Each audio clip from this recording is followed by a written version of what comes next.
top like, hold up. Yeah, I can never doubt myself, I know better. All of you critics be acting like you know better. Blowing the smoke, but I know when the dust settles. That I'm in my element. Breaking my back to make it out, got me feeling like rain. I ain't never need your help, I know you wishing me well. A penny for your thoughts, but seeing no change. I snap for the sun like Diddy. The riches got a mad ass son, I'm like Billy. I ain't never switch up, whole team with me. But known for my city like OAGZ. Set the pace as long as you finish. Consumers find a way inside your business. Babble if they try to dabble in it, and they hate the fact that they may have to witness. You tryna aim for the top like this, and you're in your element with a fire like this, and they hoping you fall and they praying you miss, but it's all in the risk. I got you with the switch, you know. I'm in the zone. Give me the throne. One shot, that's all that you got. That's all that I know. Foot on the gas. 155 on the road. You could be a friend of me, an enemy. Keep that same old energy. I'm in my element. I'm in my element. I'm in my element. I'm in my element. Keep that same energy. I'm in my element. I'm in my element. Flow is like water. I'm forced through the fire. I'm feeling like gold. Gotta stay grounded, stay down to earth. Following God and you grinding, you do as you told. I don't work to make you like me, but I'm front and center, word to Spike Lee. And God came in the nick of time. They think I'm crazy, but I might be. Let's run it up, run it up, run it up. We beating the odds just to sum it up. You know it's a rap, never waistlines, and I'm cutting the weight like a tummy tuck. That mean I'm about to give it out right now. You see what's coming down the line, I never pipe down. I give 100% and be trying to stun on my enemies. In my element is crazy as that might sound. I'm in the zone. Give me the throne. One shot, that's all that you got. That's all that I know. Foot on the gas. 155 on the road. You could be a friend of me, an enemy. Keep that same old energy, cause I know I'm in my element. Ooh, yeah. I'm in my element. Ooh, yeah. I'm in my element. I'm in my element. Ooh, yeah. I'm in my element. Ooh, yeah. I'm in my element. Ooh, yeah. Keep that same energy. I'm in my element. Never switch up. Never switch up. Never switch up. Never switch up. Never switch up. Never switch up. Never switch up. Keep that same energy. I'm in my element. Yeah. Salute. We in the building. Salute, come up. One more game. We back at it. You plugged in. Long time no see, family.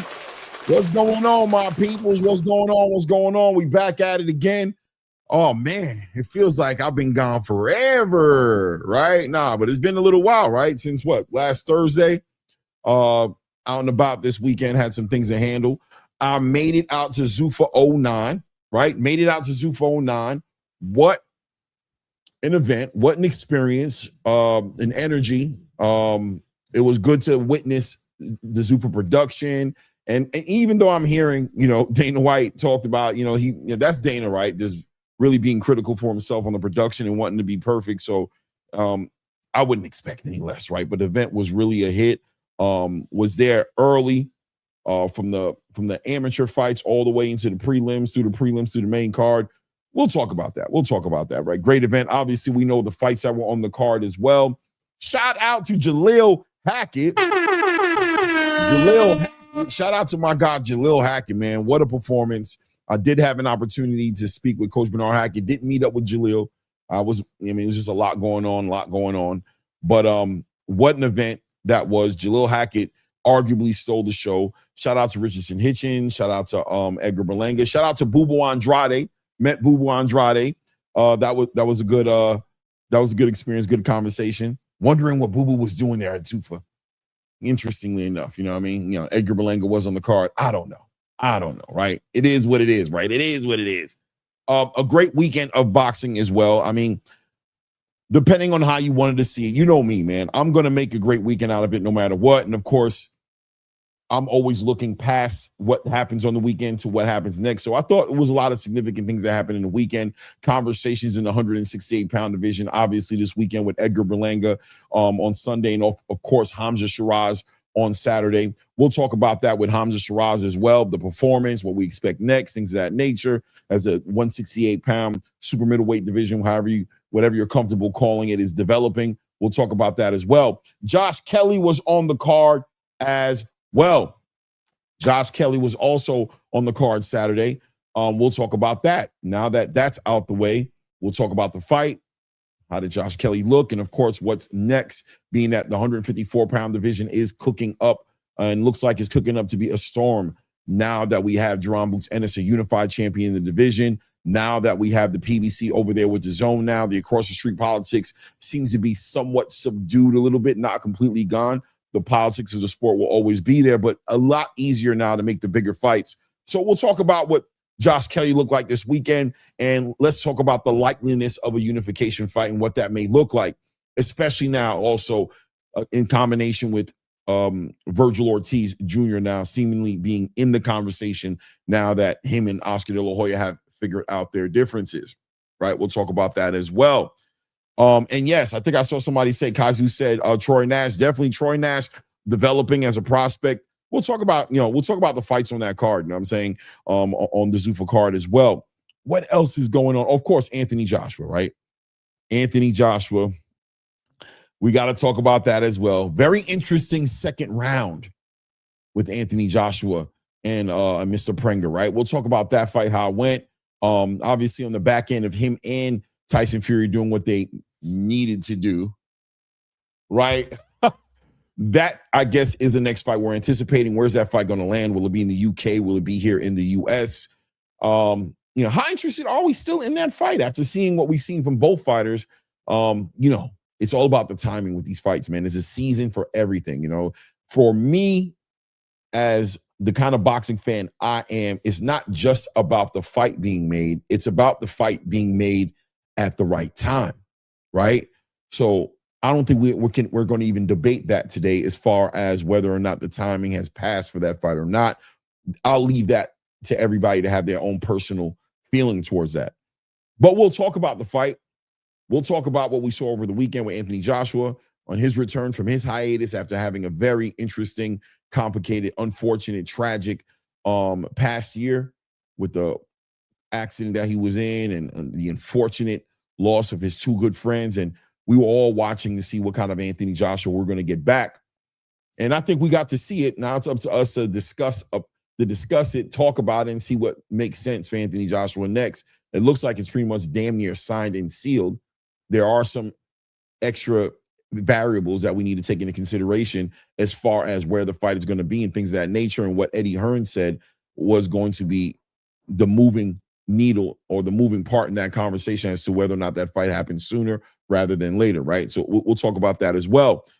Of course, Errol Spence and Tim Tszyu had their weekend as well. A big fight for both gentlemen. We all went into this fight with a lot of questions. We know last time we saw Errol Spence, I mean, he was just dominated by Terrence Bud Crawford. And then on the back end of that domination, just went through, eye surgeries and fights that were supposed to happen that didn't happen, whether it was Sebastian Fundora, whether it was a rematch with Terrence Crawford, or whatever it may have been. At the end of the day, we just always seem to find ourselves in a position to not seeing Errol Spence in the ring. So him returning to the ring, I'm sure a lot of his fans, a lot of the boxing space was very excited, but also a lot of questions because how committed was Errol Spence to the sport? He seemed to make he made a lot of money on the back end of the Terrence Crawford fight. And you know how Marvelous Marvin Hagler said, it's hard to get up out of silk sheets and silk pajamas to get ready for this nasty sport called boxing, right? We don't play boxing, right? There's a reason for it. So was Errol Spence going to be dialed in, motivated? Why was he returning? What was he here for the long run? Was he here for just a good time, not a long time? Coach Ronnie Shields talked about him not looking to chase championships anymore. He wasn't looking to do that. So why were you back then? If it wasn't for championships, if it wasn't, what was the reason that you were back? And I think all of us got our questions answered on Saturday night. And maybe even more importantly, Errol Spence got his questions answered, right? We'll talk about that fight. We'll talk about what's next for Tim Tszyu as well. 160-pound division. Looks like they have a new contender in the division, as it looks like, at least on the surface level, that Tim Tszyu might be done with 154. And now at 160, how does that look? As we talk about 160 a lot here, obviously, especially with our home team, Jalil Hackett, performing the way he did over the weekend. 160 is one fight at a time getting interesting. Every fight at 160 right now is a fight that is very important for how the division is going to look, right? We saw Jahad Tucker and Yuri Cedeno show out a couple of weeks ago on the Xander Zayas card. We saw Vito Melnecki's finna get his issue with Amma Williams to figure out some conversations there. We know about how I feel about Amari Jones and the way he's shaking up the division as well over there with Golden Boy and what might be next for him. We've got a big middleweight fight happening with Aaron McKenna coming up in a few weeks for I mean, we got a lot going on at 160, and you bring in Tim Tszyu, and it does make the conversation a little bit more interesting. So we'll talk about Tim Tszyu as well. We'll talk about Errol, and we will reflect a little bit on Errol Spence's career, just a little bit. Give flowers to Errol Spence. What will he be known for the most? And, once again, not speaking to him like he's not going to be here on earth anymore. But as far as his boxing career, he took that retirement. And how do we feel about the retirement as well, right? We could talk about that as well. We got a lot to talk about, guys. I'm not going to lie to you, man. We got a lot to build about on 160. We'll talk about Hamzah Sheeraz, his performance and what that looks like at 168 right now. Unifications on the back end of seeing Diego Pacheco last week doing what he did. How do we feel about the Hamzah Sheeraz performance? And how do we feel about a Diego Pacheco-Hamzah Sheeraz fight now, where I think most people in the building would have leaned heavy towards Hamzah Sheeraz, and maybe you're still leaning in that direction. But, listen, man, you're only as good, they say, as your last fight. So Hamzah Sheeraz did what he did against, turns out to be a very good contender, right? And how do we feel about it on the back end of that? We got that and everything else going on in the space. Of course, we will pop open the lines. The Discord will be up and popping. And of course, we will open up the panel later for people in the building to step up and give us our give some opinions on what we saw happen on the weekend. It feels like I've been gone forever, guys. So I appreciate all you guys popping in the building. I had so much going on this weekend, a little bit of traveling going on, and obviously catching up with the fights and all types of stuff going on, right? But we here in the building. We're here. We're lit. We're ready to go. Let's go ahead and check it out, man. Who's in the building here? Emil Hamad, 5461. The building says OKC is waiting on this one. Richardson, best jab in 147. And Richardson Hitchins put on a masterclass performance on Saturday night. We'll talk about Richardson. We got to talk about the home team. I'm sorry. Shout out to my Haitian, my Zoe. I'm saying, brother in arms, Richardson Hitchins. We'll talk about him. Amazingly enough, he didn't get. We're going to talk. We're going to talk honestly about Richardson Hitchins, right? At 147, what we expect, what the possibilities are, what do we think about the performance, and what do we think about future big fights with Richardson Hitchins now, who looks like he's very motivated right now to get into the biggest conversations. Again, this time, I'm not going to lie to you, it looks a little different than when it was at 140. He seems like he's stronger, more confident. We'll talk about that as well. Sam from Jersey in the building. What's good? Said, let's go ATP. Up next, no doubt, man. Agent 0777 says, shout out, Claymore, shout out. Oh, my brother Hood Rich in the building. Rich. Long time here, Hood Rich. What's good with you, man? Good to see you in the building, man. Eastside Easy in the building says, salute to the great man, Claymore Rain. Ain't tapped in a minute, but it's always love. Salute ATP. What's good, chat? What's good? What's good? What's good, man? Agent Jiro shouting out to Jalil Hackett, say he is legit. Yeah, we're going to talk about Jalil, man, and what he did, man. Yeah, we got to talk about 160. Like I said, we're going to talk about the 160-pound division. Trust you me when I tell you. Jehoshem Wagner in the building with the salute. Salute to you, family. Mine Yours in the building says, salute, Claymore, the Rain Man. Welcome back. Hopefully everything on the up and up. Yeah, everything's on the up and up, man. Everything's good, man. We're in a good space, man. Just, doing other things this weekend, man. Making connection, rubbing elbows, talking to people. And it was a good weekend, a good productive weekend. I got to be honest with you guys. Akeem Blake in the building says, guidance and blessings. Clay, what up? Why y'all deal with guidance and blessings, man? What's good with you, man? Just So Sick in the building says, word. You had your Zuffa interview too? Word, you had a Zuffa? No, I don't know. Troy Nash, no doubt. Kaiju 953. Troy Nash did look good this weekend, man. He's developing, man. He's developing. He's doing his thing, man. He's doing his thing. Let me see here. King KO for life in the building says, yo, Clay, the king is in the building. All rise, no doubt, man. Salute to you, King KO. What's good with you, man? Cut Creator 420 in the building says Hitchins is going to be a problem, but people just want to hate on him because they are followers. 100%. Hitchins, we're going to talk about Hitchins, right? We're going to talk about Hitchins today. Trust you me, we're going to talk about Hitchins, man. And we'll look at the landscape of 147 also. We'll talk about that a little bit as well. And we might even touch base a little bit on the whole entire Devin Haney, Keyshawn Davis conversation a little more too as well. Not much has developed on that, but we'll touch it real quick, right? Looks like they pushed out the negotiations a few days, and we'll see what's going to end up happening on that. You already know it's about money, business before pleasure, right? So before we can get the fight, they got to figure out their business. We'll talk about it a little bit for sure, man. WP 3636 in the building. What's good with you, family? What's good with you?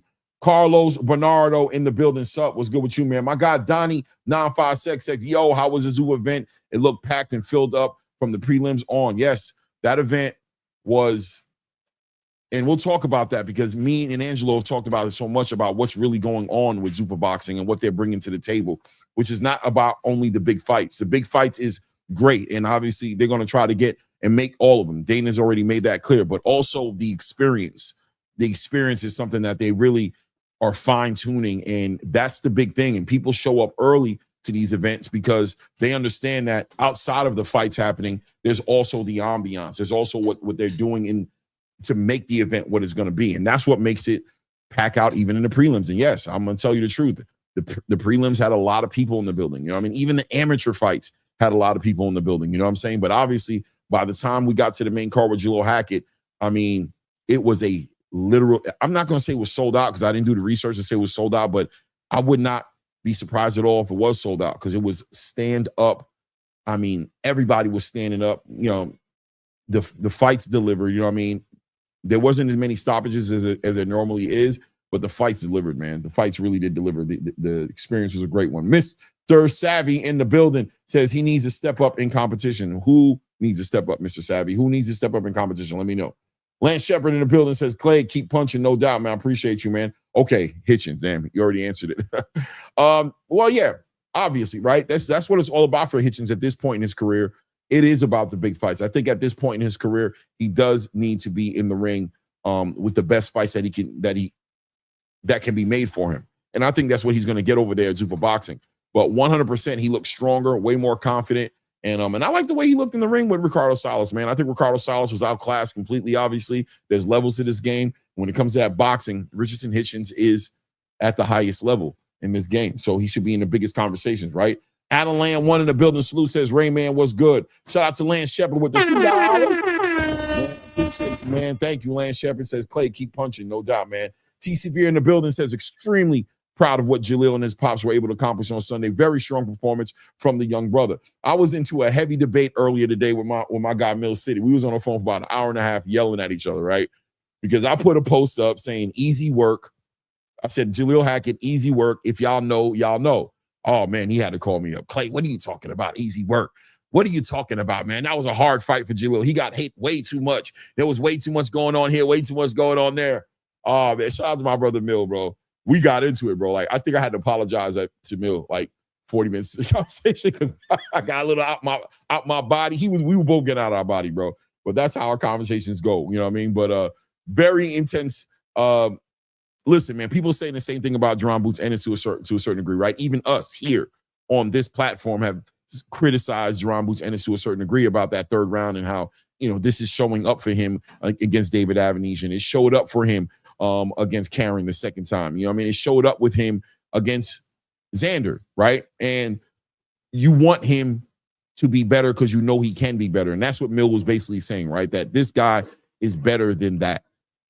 But I had to remind him, this is the El Negro Mexicano era, bro. It's a different energy from Jalil right now, right? But still, it is what it is. We'll talk about that. I'm not gonna hang up on him, man. Great performance. I had it scored on my cards. I was in the building, of course. I haven't rewatched it on TV. I had it 9 rounds to 1. I think 2 judges had it 8 rounds to 2, and another judge was just diabolical. We'll talk about it. 96-94. Lord child, man. Lord child. You gotta make sure win those championship rounds. Win those championship rounds. You never know what those scorecards are talking about. Bro, Khalid in the building says, Black God, it's fight week. No doubt, man. No doubt, man. We got that happening as well, probably on Thursday's show. Maybe I might go up tomorrow as well, but we're not going to talk too much about the Roach Zepeda situation right now. We'll talk about that another day. Kaizu said, yeah, I asked because I missed the Nash fight. Great night of fights. Zuffa doing it big. And we're going to talk about it, man. Zuffa continues to show improve, man, right? They continue to show improve. It just is what it is.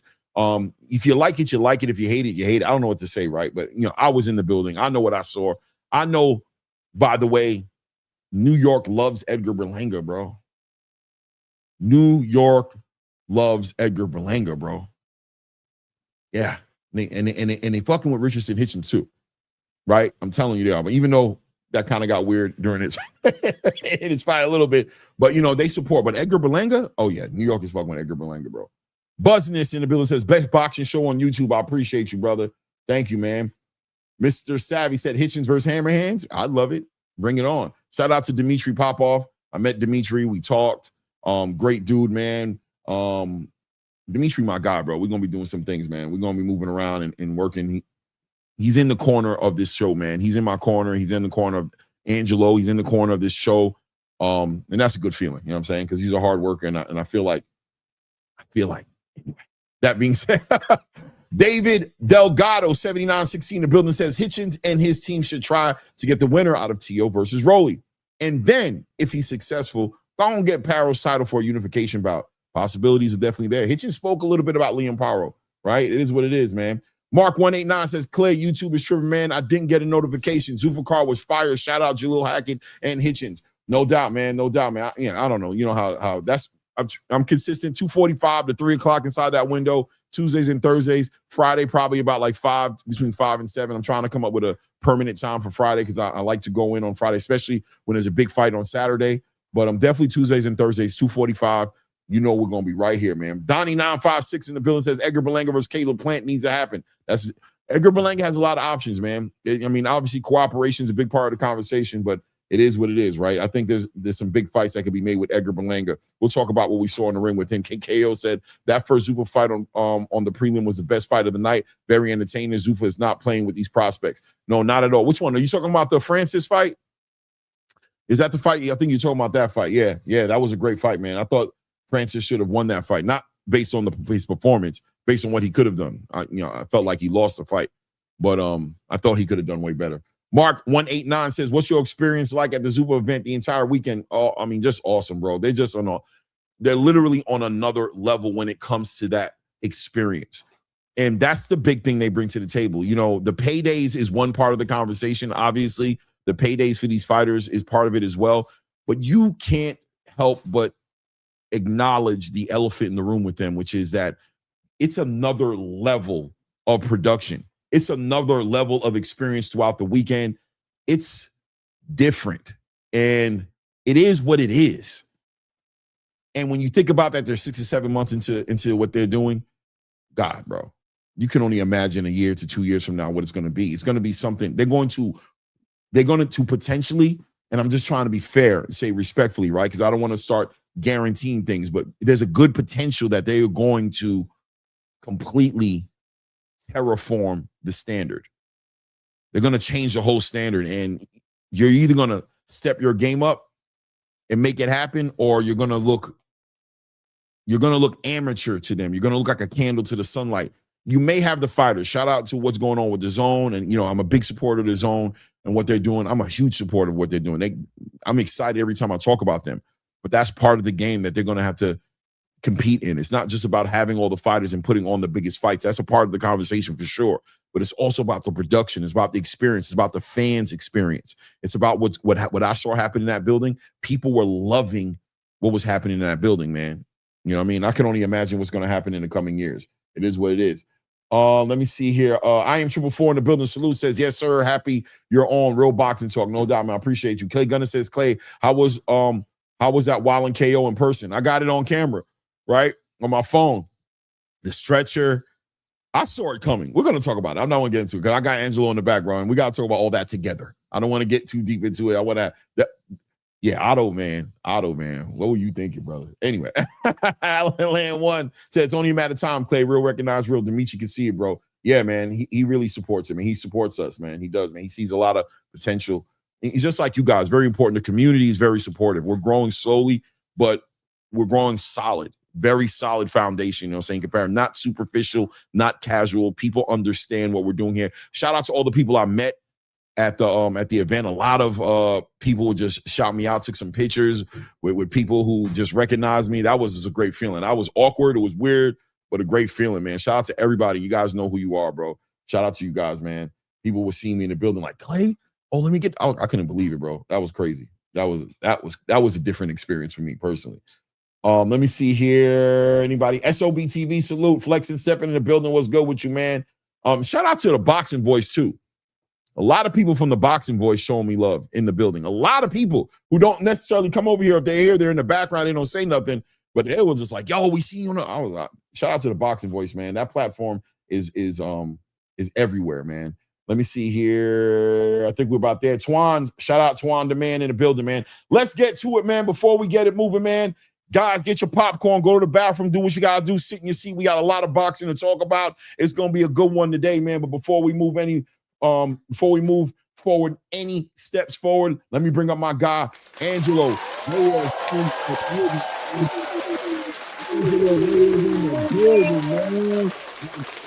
Man, I can't wait. Well, let's clap it up one more time before I start handing out the flowers and the roses and the flowers and the roses. You know what I'm saying? My guy Angelo, bro. But hey, brother, I miss you, bro. I feel like I ain't talked to you in forever, bro. I miss my guy, bro. You know what I'm saying? Because it's been like 5 days. I ain't really. We talked right, like that night, but I was just on the move. I was on the move, and it was just so much going on. But yeah, I was looking forward to today, bro. I was definitely looking forward to today's show, bro. No doubt, man. Pretty sad Saturday, man. A lot of people were asking about. Damn, they were texting me. They're like, "Yo, Clay, you guys aren't calling the fights." I'm like, "No, man, he's in New York. He's there. Sorry, I don't know what to tell you guys."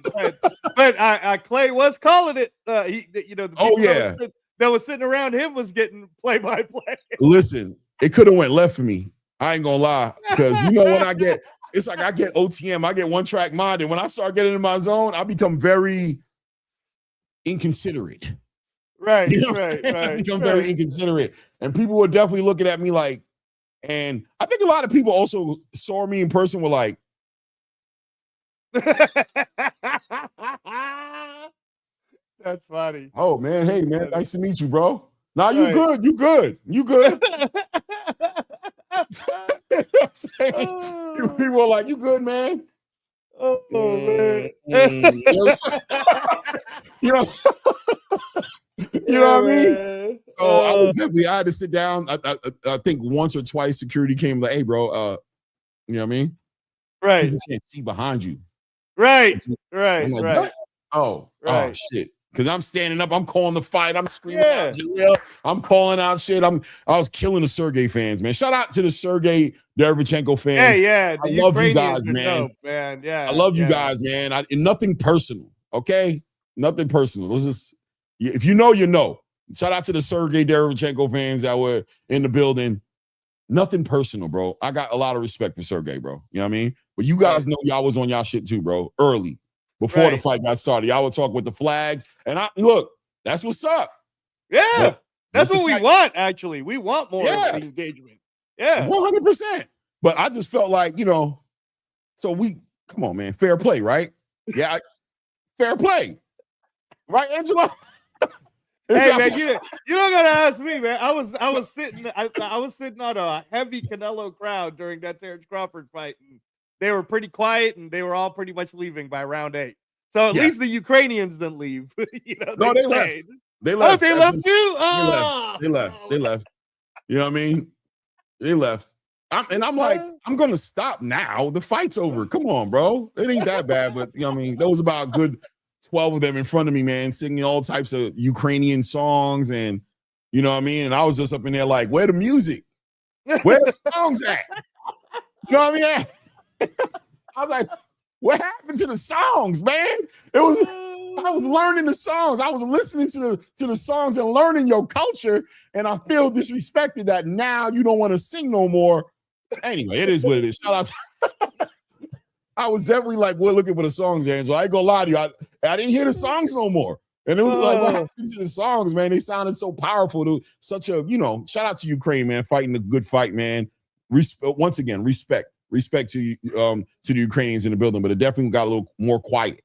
By the time the 8th round came around, it was like, he needs you, bro. He needs those songs. Right. Y'all not singing it right now. It is what it is. It is. And you know what it is? It's crazy because this is why we do praise fighters like a Dave Allen or a Johnny Fisher, because their fans, they don't care when they lose, bro. They're Right. still singing. They're still Right. like chanting and cheering. And you would think that there was a Not these guys, someone. Angel. No, Not not those these guys. No, they weren't like that. Those Oh, guys man. gotta go watch the Johnny Fisher fans, bro. And so, you know what I mean, the Dave Allen fans, they gotta understand it's not just about winning, man. It's not Right. all just about winning. You know, sometimes you guy ain't gonna win, but you gotta, you know, that energy. Yeah, like the Fabio Wardley fans, right? You Right. can get beat up and still people are Come on. cheering for you. Stand Yeah. tall for your guy, man. Stand tall for your guy. You know what I mean? Just because I'm over there doing what I'm doing don't mean nothing. You know, Shut me down. I'm by myself. I had nobody with me. Come on, bro. My little old voice, bro. Come on, man. You know I'm a whisper. You know I'm a whisperer. You know I'm a whisperer, bro. Oh, It is what it is. oh. But a great weekend. A great weekend. I don't know. For me, it was a great weekend of fights because I was out and about. So maybe people at home. I don't know how people at home felt about it, but I enjoyed myself throughout the weekend, man. Well, let's work backwards. Like, how did you? Because you're in New York, so how did you end up watching the Joshua Prenga pay-per-view? Where did you end up? I was at my guy's crib in Jersey, man. My boy in Jersey, you know what I'm saying? I finally got a chance to see his big ass house, you know what I'm saying? Okay. So I was over there, man, watching on some movie-sized screen. You know what I'm saying? Some movie-sized screen in his game room. And I was watching all the fights, man. You know what I'm saying? I watched all of them for the most part, you know what I'm saying? So you like that your boy Muhammad Alakel, he's starting to look like Gervonta. You already know. Backflips. First of all, the undercard for that card, as I stated, was going to be underrated. Yeah, and it was underrated. It was a good undercard, bro. Yeah. You know, it wasn't the names, and I know people were killing me. You know what I mean? Come on, bro. I'm like, yo, bro, you just don't know the fighters. You don't know the fighters. It's cool, but I'm letting you know there's some good matches and some good fighters on that card, man. Some good prospects. Ryoto Tsutsumi. I'm trying to tell y'all. Oh my gosh, man. Y'all better chill. Amazing. Yeah, y'all better chill, bro. I'm telling you, that boy buzzing. Right. That's why he there's a reason why he's a Ring Magazine ambassador. And every time you watch him fight, you realize you're like, yeah. Well, yeah, I mean, bro. you guys need to watch his brother. His brother's ranked number 9 in Ring Magazine top 10 right now. So the Tsutsumi brothers, man, they're like the new Inoue brothers, you know. Yes. But they're backed by Riyadh, so you know. Listen, man, they give me goosebumps, man. That performance, he is slick, he is menacing, he is pedigreed, he's patient. You know how I feel about them prospects who touch that body like that. Yeah. I love it, bro. I love watching those prospects who fight that way, bro. Such patience. Yeah. No, you know what I was thinking when I was watching that fight is because I knew Ryoto was going to do that shit, but I was like, damn, I hope that the coach Salas can do the same thing for Rolly. Because Rolly got power like that too. So I'm kind of like, man, if you could do that for Tsutsumi, could you do that for Rolly? Can you get Rolly to do those counters? Can you get Rolly to work the body like that? Because if he can, man, T.O.'s in trouble, bro. T.O. is in trouble. So we'll see. We will see. Yeah, it's all about Rolly's limitations for himself, right? Like, clearly when you see the way Salas works with a Ryoto Tsutsumi, you see the possibilities, right? Yeah. Now, if the fighter can execute, if they have that in them to execute that, then it becomes an issue, right? Like same thing we talked about with Ben Davidson, right? We talk about this all the time. We say Ben is a great coach, but the fighter has to be able to do what he does. Because you see what he looks like with Moses Atama, but then you might see what something with AJ or Wardley, and you might be like, oh, come on, man, Davidson is trash. It's like, nah, come on, man. You gotta kind of read the room a little bit better, man. That dude is actually very, very cerebral, man. But you got to be able to execute it. So Salas is one of those guys who brings that to the table. He brings the opportunity to you. Like my expertise, my experience can help you out a lot. But can you do that? You know, with Rolly, that's going to be the question against T.O., right? Because he started a little late. He's not. You know what I'm saying, on that level pedigree wise. So you know, Salas is making lemonade over there, right? He might be making lemonade. You know. Yeah, no, for sure. What were the other undercards on the Prenga fight that kind of caught your eye? I mean, obviously Muhammad Alakel was one. Ryoto Tsutsumi was one. Nishant Dev, I thought he put on that. Yeah. He went in for the kill, right? He went in for the kill. Right. And all these fighters still needing development, right? They're still needing competitive matchmaking and it's going to be up to Eddie Hearn and, you know, all the handlers to move these guys accordingly, because that's what develops the fighters. And I'm sure we'll get deeper into those kind of conversations when we're talking about what we saw in Edgar Berlanga, when we're talking about what we might have seen with Josh Kelly and Hamzah Sheeraz, and, you know, moving forward from there. You know, these guys need to be matched up because they fight. They need to step up, right? They need that motivation. They need the right dance partner, because if you put the wrong dance partner in front of them, they can become complacent, and things happen in that complacent moment, and then it kind of exposes certain things, right? So mentally strong, championship, great fighters who are going to be legacy fighters, right? They don't fight down to their competition. They force their competition to step up to their level. And either you're there where they are, or you're going to get drowned, right? If you can't swim, you're going to drown. So that's, I think we'll get into those conversations when we're talking about Hamzah Sheeraz and Josh Kelly, man. Josh Kelly. I mean, like, yeah, I got to take back a lot of what I thought Josh Kelly could be, because I knew Aguiarco would be a tough fight, but I don't. Yeah, Josh Kelly, man. I know you want to fight Boots, but you might want to get your face fixed first. I don't think you do want to fight Boots. I'm be real. I mean, that's what he was saying. Yeah, I hear you. I know. Yeah, but, yeah, but it's like I don't know if he does. I don't know if he wants to do that. Yeah, but man, that was I'll tell you like this: he might want to, because look, it's about the payday, right? Yeah, that's about Eddie Hearn kind of spoke to it a little bit. It's like, it's almost like pick your poison, right? Because the way he looked in his fight, he can lose to somebody who ain't going to get him the payday, right? It's possible. So it's like, you might want to get your, you know what I mean? Get your money right now. Get the money right now. Boots on it going to the UK would sell out a lot of tickets. And that'd be Josh Kelly's biggest payday. So fuck it. You know, go ahead and just go get it. Because Fundura ain't gonna fight Boots, man. Fundura might not even fight Virgil, you know. So we'll see. Don't, the PBC negotiations is complicated. Definitely go with the in-house Josh Kelly. If you the easy late, get that belt and then work your ass off to get that fourth belt from Sebastian. You know what I'm saying? Let Eddie figure that out, because that's going to be an interesting conversation. But you know, there's potential light at the end of that tunnel, because we know how hands-on the zone has become, right? Like the zone has become very hands-on. So in combination with Eddie Hearn's influence with the zone and the pressure that may be on the PBC to put on the biggest fights, I think it's way more realistic than I thought it would have been this time last year. You know what I'm saying? This time last year, I'd have been like, forget about it. It's just not happening. You know what I mean? Right. But now possibilities are there, but it's still maybe an uphill battle, right? Yeah, no, we'll see. And then the Hamzah one, I mean, respectfully, bro, and you know Hamzah's my guy, but I honestly felt like Andy Lee and him had a game plan of, let's just spar today and get into rounds. This guy ain't gonna do nothing to us, so let's just work on a whole bunch of techniques. For me, I'm watching it and I'm like, Hamzah could have turned it. I felt like Hamzah was playing the game like at a level 2, and he had like 8 more gears, you know, but he was just kind of like, all right, I'm gonna work on some inside fighting here. I'm gonna work on bop there. But I wasn't excited. Like, good for Hamzah for getting the win, but that's not a reflection of what Hamzah could really do if he's pressed and he wants to put someone away. Because he could have put that dude away, Clay, at least in my opinion. But I don't know. How did you your opinion? Factually, man. And and let me tell you something, man. And that's kind of like what it's all about, right? It's like, if Hamzah learns anything from this, bro, they got to step up to your level, bro. You can't fight down, because we heard the story with Teofimo. We heard these things are dangerous. This is a dangerous position. There was a judge in there who made it a draw, bro. Right. So just understand, right? You know what I mean? Don't allow the politics of this game to play you. Don't allow that to happen, because you'll mess around and let the game trick you out your position when you know you could do. High level, man. You in a big conversation right now. 168-pound division, bro. You could be the king of that division. Canelo's on his way out. He's making his next fight, his best fight with Christian and Billy, depending on how that goes, may determine on what we see from Canelo next.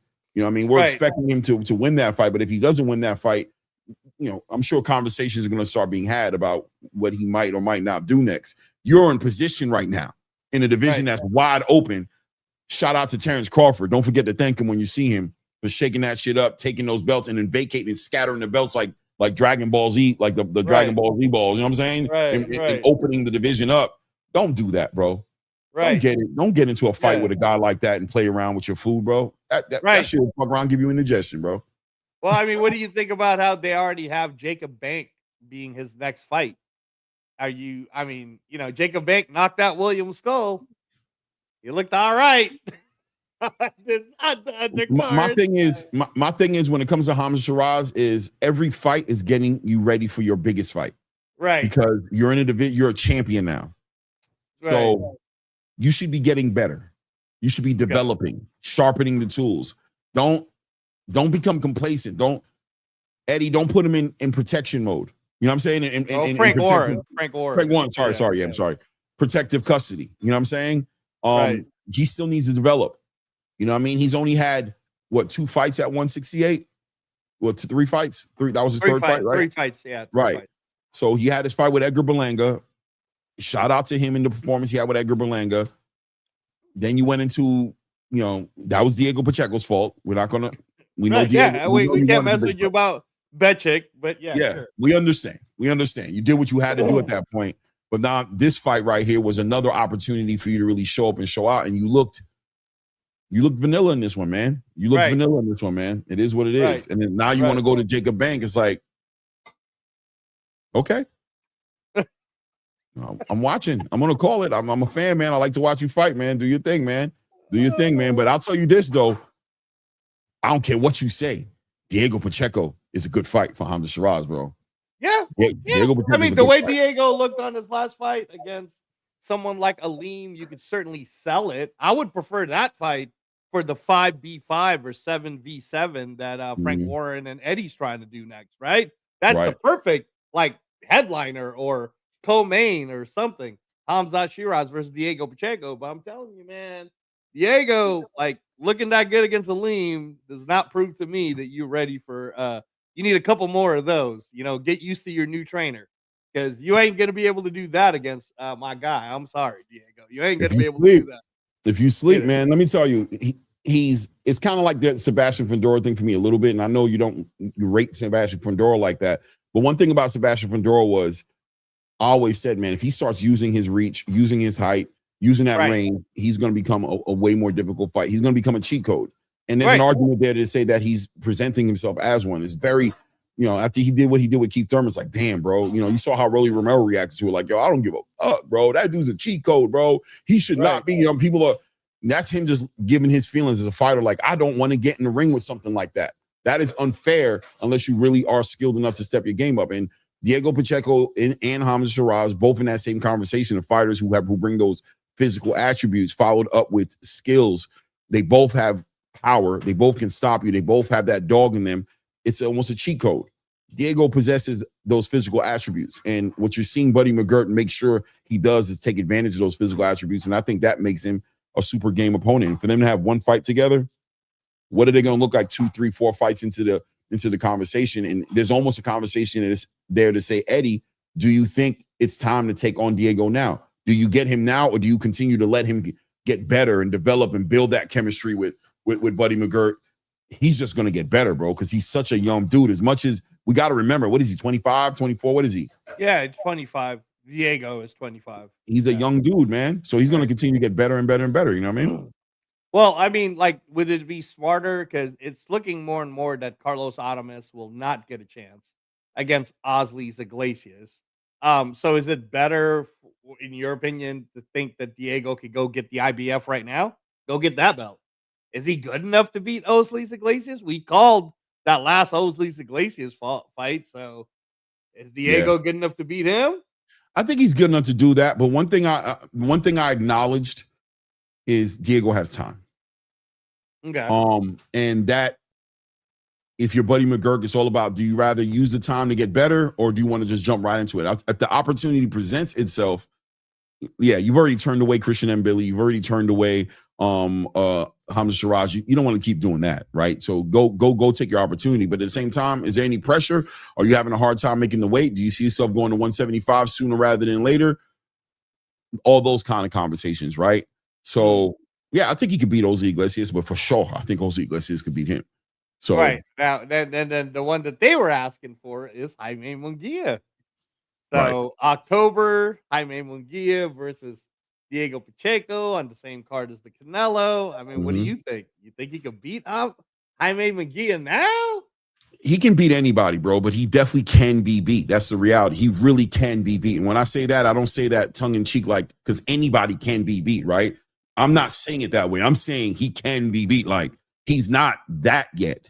He's not that yet. And like I said, he has time. Does he use the time? How does the team feel? Do you guys want to use the time to continue to develop that chemistry? I thought he looked great against Aleem. I thought he looked great, man.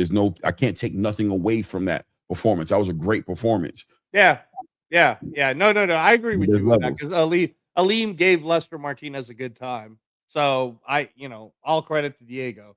And I agree with you with the Hamzah take that. Yeah, you're absolutely right. Hamzah, man, don't go using these sessions as sparring sessions, man. Go put people away. Get these Like dudes you out of did. here, bro. You never know. A Yeah. motivated dude. Let me tell you something. You know, you're a trainer. You've been in this Yeah. conversation, but you know, a young, motivated, don't know when he's going to get his next opportunity like that motherfucker get in the ring with you, bro. You be shocked. We talk about Right. that 70, 80%, 75, 85% mental versus physical aspect, bro. You get somebody who feels like this is it or nothing else, Right. bro. Don't be. He will have his night. I'll never Right. forget when Buster Douglas got in the ring with Mike Tyson, bro. And it was just like he had the stars aligned for him. People did not think that was going to be a fight. Bro, my mama died. He got motivated, and all of a sudden he was putting hands and feet on that boy. Right. You know what I'm saying? All of a sudden.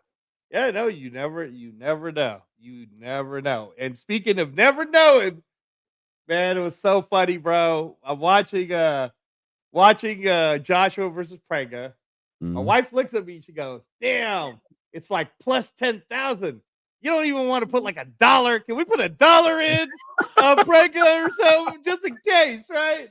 And I was like, "Listen to me, baby. All right, this is what I know. Look, this is what I do. That guy is trash. He's gonna get knocked out, I promise you." And as soon as Joshua got dropped, Clay, boy, she hit me, bro. She looked at me, she hit me in the shoulder. Like, Yeah. "See, I told you." Right. And I'm like, relax. I was just like Anthony Joshua. I'm like, everybody gotta calm down, relax. So how are you feeling when you saw Joshua get dropped? Essentially, it counted as 2 knockdowns, but I thought it was really It was like 3. one. It was like 3. Okay, sure. He got hurt. Okay. But And the ropes held him up. The ropes held him up. So, but how are you feeling when that happened? Because he was all smiles, man. He was smiling, getting knocked down. He looked like when that's you play all with your reacting. little That's kid. all. Yeah, that's all that. That's embarrassment. That's what that is. Listen, I don't know. First of all, I don't know what was more diabolical, the first round or the second round. And we'll talk about the second round, right? We'll talk about that. But I said to myself, damn, bro, he might be chinny. He might be chinny. Yeah, he's chinny. Yeah, he's chinny. I used to defend that. Like, yo, why y'all say he's chinny just because he got put down by Andy Ruiz? It's heavyweight boxing, man. I don't know. I can't defend it no more. He's timber. Chinny. He gets hit in the mouth, bro. His legs go away. His legs go away. You know what I mean? And that it's a new generation of heavyweight. Yeah, bro. I said to myself, want me to tell you what I said to myself, bro? What'd you say to yourself? You might want to stay away from Deontay Wilder. It's funny because when I was texting everybody after the fight happened, I said the better fight for me, and it would sell more in America, is Wilder Joshua because of how Wilder performed against Chisora. I'm like, now you could really sell it, and you can sell it big time, But Wilder's supposed to fight Usyk on a Zuffa card at some point. So. Right. But I mean, that's just what came to my mind. Because I wouldn't have said that before. I would have thought that even on the back end of the Daniel Dubois loss, I'm like, Daniel is Daniel. Right. Nah, bro, that man, no, bro. I don't know. I mean, he definitely can knock out Deontay for sure. He also brings what he brings. Yep, and it makes it more fun because Deontay could get him too. Deontay put Chisora down. Chisora is hard to put down, bro. Mm-hmm. So if Deontay could do that to Chisora late, he did it late, right?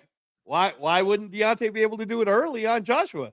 That might be like a slugfest. Joshua Wilder could be like a huge heavyweight slugfest that could be super fun. So if I was Shelly Finkel, man, and I'm managing Deontay, I'd be calling Joshua out right now. I'd be like, you're not ready for Tyson Fury. Tyson Fury's gonna dance all around you, man. But me, at least you got a chance. Yeah, man. I think Tyson Fury didn't look great either. No, he didn't look great. Looked terrible, bro. Dude, that old man was hitting with straight right hands. I'm like, damn, bro, that's an old ass man, bro, with the man boobs. Like that man he's out of there. That dude is like gray hairs on his chest, and he didn't shave his chest. You know what I'm saying? Like, man, he was hitting you with straight right hands, bro. So, but I mean, obviously, we know Anthony Joshua can hit you with a straight right hand. Yeah, right. If he can't do anything, he could do that. So, yeah, Tyson Fury didn't look, unstoppable. He didn't look like, oh, stay away from Tyson Fury. He didn't give me those type of energy in that vibe. But I got to believe that Tyson Fury would step it up against Anthony Joshua. What'd you think about that second round, bro?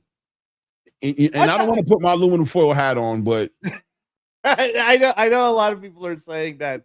Oh no, this is a Riyadh special. Somebody gave him the Hector Bermudez wink. You know what I mean? Shout out to Coach Hector Bermudez. He knows about the meme that's out there.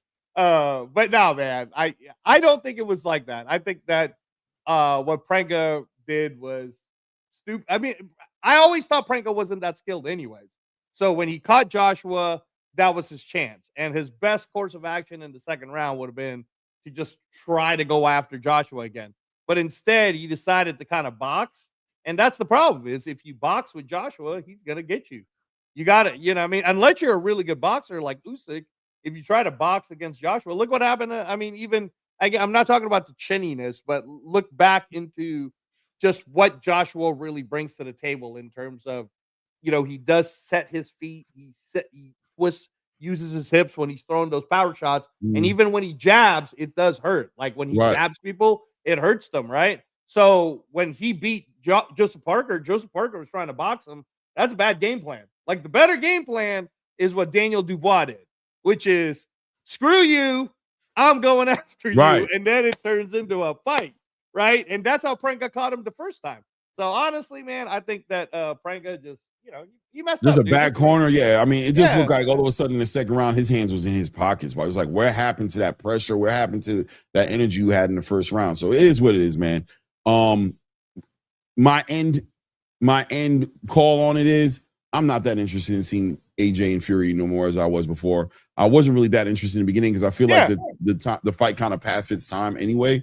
Yeah. But yeah, that they didn't help sell that fight at all. Neither one of them helped sell that fight. But it did make me very interested in Joshua versus Deontay Wilder. Yeah, so, me too. Can they pivot? Can they make something make sense? Can Turkey get involved and say, you know what? Yeah, I changed my mind. Fine, then. You guys want this shit in the UK? Fine. We'll worry about that next year. We already got Madison Square Garden locked down. We already got Dana putting it together. So Deontay, instead of you fighting Usyk, we were working with you anyways on fighting Usyk. We're going to do something else for Usyk. Wilder, Joshua, Madison Square Garden, November on Netflix. Boom. That's what you get, Eddie. That's what you get. I'm here for it. I'm here for it, bro. That's what I'm here for. But as far as Fury, and exactly what you said, I could have said it better. If you're going to make it difficult for us to put this fight together because we got to meet all these in, we're going to take Wilder. We're going to take Wilder and make it happen. Get Wilder a payday. It'll be somebody. It's definitely going to be a knockout. It's going to be exciting. It's a fight that has history, almost as much history as you guys have, maybe more. Some might argue. Some might argue more history, right? Because there was a point in time when Tyson Fury gained a whole bunch of weight, and we didn't even know if we was going to see him back in boxing. During that time, it was all about Deontay Wilder and Anthony Joshua. So we understand that's a big fight for the UK.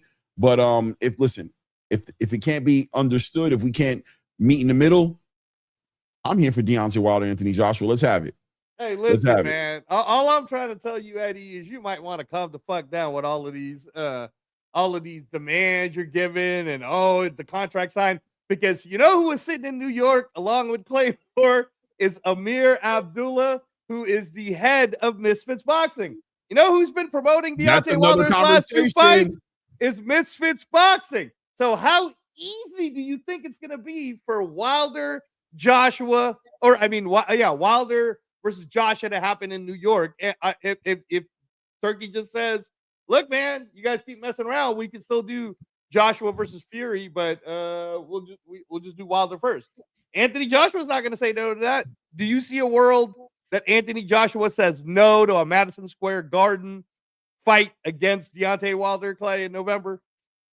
The date's there. Netflix date is there. It's supposed to be very November possible. 14th. Very right? possible. Yeah. Yeah. So I'm telling you, man, I like it though. I'm with you, Clay. I like the Wilder fight. I like Wilder Joshua better. Yeah, I think that's where I'm at with it. I'm not interested in a Fury fight like that no more. So it is what it is. Did you see the video? Did I send you the video? Because I know I wanted to, but I was so tired. Did I send you the? I didn't get to watch. I didn't get to watch the Sean Zattel, Radar. I thought it was a very good conversation, man. Very good conversation. You know what I'm saying, shout out to Radio Raheem and shout out to Sean Zattel. Shout out to Amir. I can't remember his Amir Abdullah. Amir Abdullah. And shout out to Nico Ali Walsh.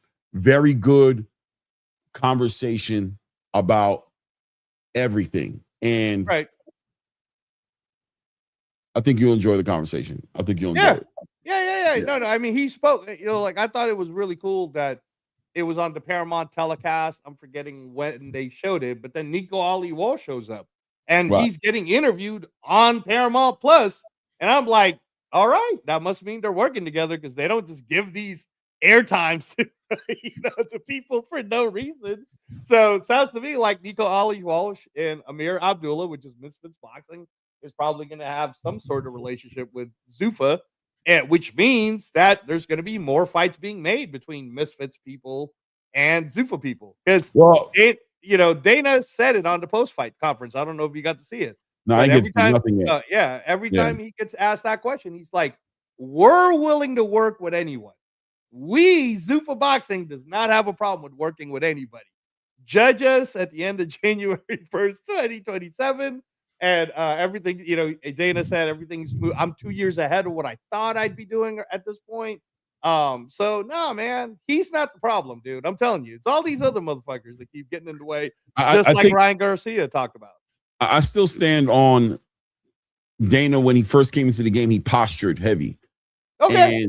And I feel like that set the tone with people that he wasn't into it with. I thought it was, but I understand. It's like he kind of positioned himself in a respectful space at the table, right? Like, I'm coming in here. You guys think that I'm going to bow down.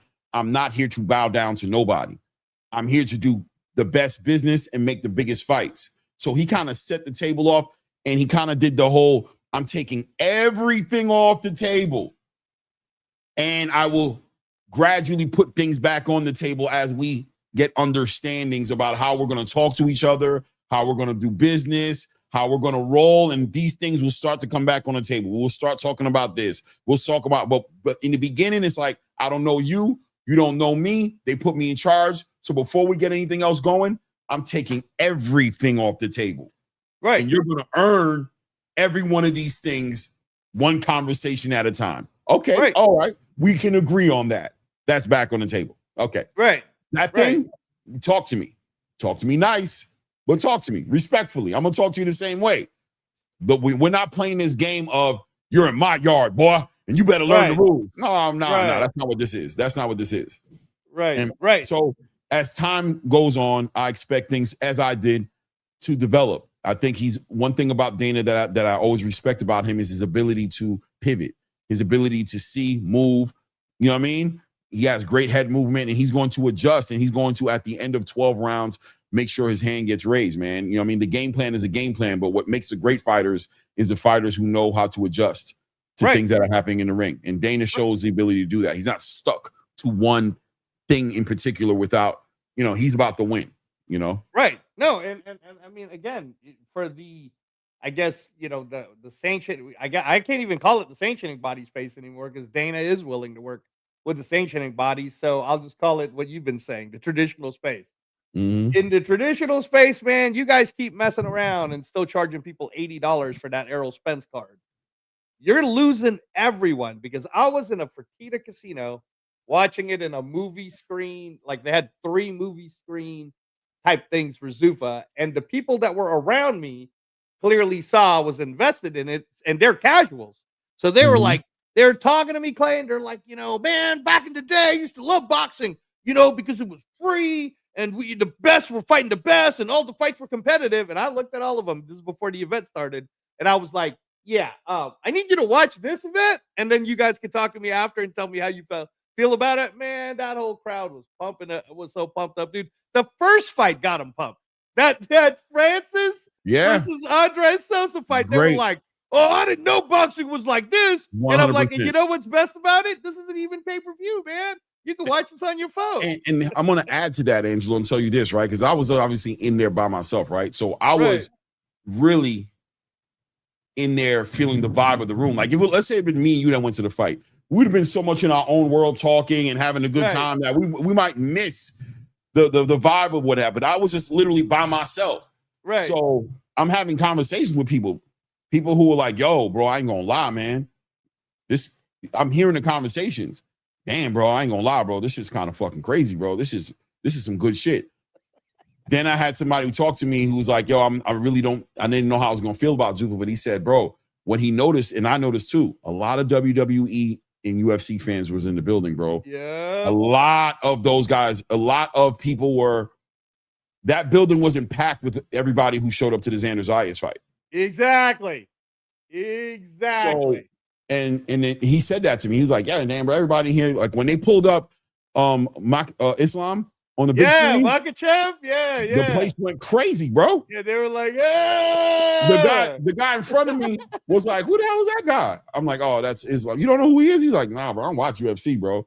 He's like, they went crazy. Who's that? Is he a boxer or something? He like, like, nah, bro, he's a UFC champion, bro. He's like, he's the pound for pound best UFC champion right now. Right. But he didn't know him from a can, from a can of paint. You know what I'm saying? So he was like, when they put him on the screen, he looked at me like, what the fuck is that all about? Why the place just act like that? Because he's looking around. He saw them screaming. He was like, what happened? Who? Somebody in the building? What's going on? I'm like, nah, bro, the screen, look at the big screen. They're like, yeah, okay. Who's that? Like Turkey's nephew or something? Like Turkey? Like, is he the guy behind the guy behind the guy behind the guy? Like, no, bro. He's, you know what I'm saying? You know what I'm saying? That's Islam Makhachev, bro. He's a champion of the UFC. So yeah, they're doing a good job of cross promoting, bringing over that fan base that you were talking about. Not when you said that.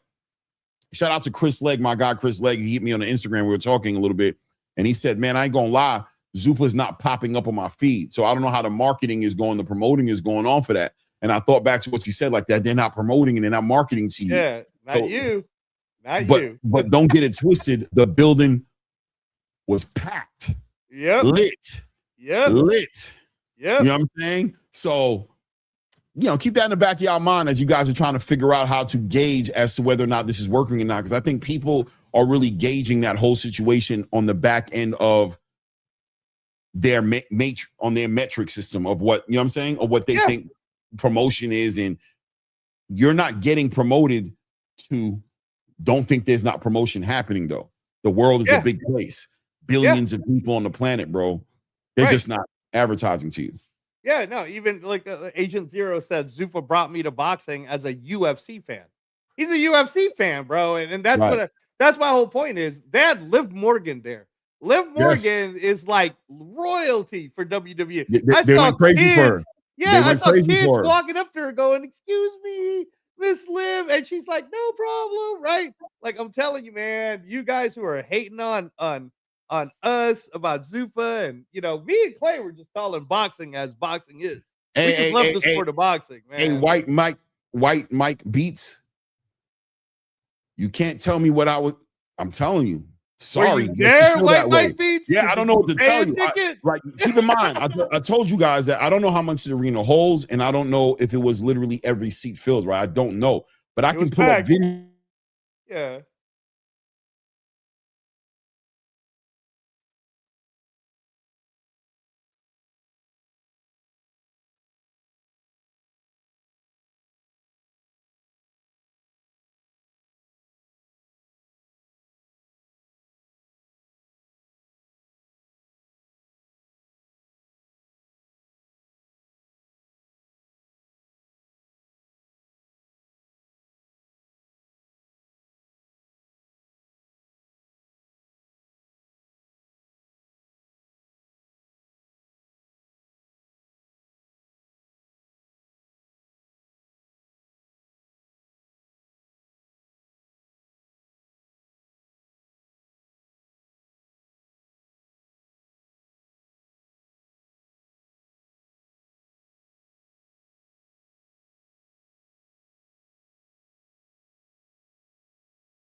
Mic check, mic check.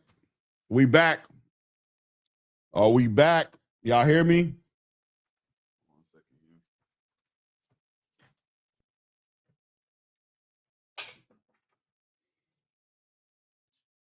All right, guys. The power went out the crib. There's a storm out here. We're back on. I don't know if everybody hear me. It is what it is. Jello, you there? Yep, I'm here. I thought, yeah, man, that was weird. Sorry, guys. I told you guys I was keeping you alive on the chat. Thanks to everybody sticking around, keeping the engagement going. But yeah, I Stock Chaser said it's 5,600. So it looked like about 6,000 people to me. I don't know what this dude Whitehead. Wait, he said 50. He said 5,600 people was in the building. That's what Stock Chaser said. Yo, I can show you on my phone, bro. Like, I don't care what nobody says, bro. Like, I mean, I don't need to, like, bro. Yeah, no, because 5,600 is a sellout, or 6,000, I think, is a sellout. Because it looks sold out to me. It was packed out, bro. It was packed.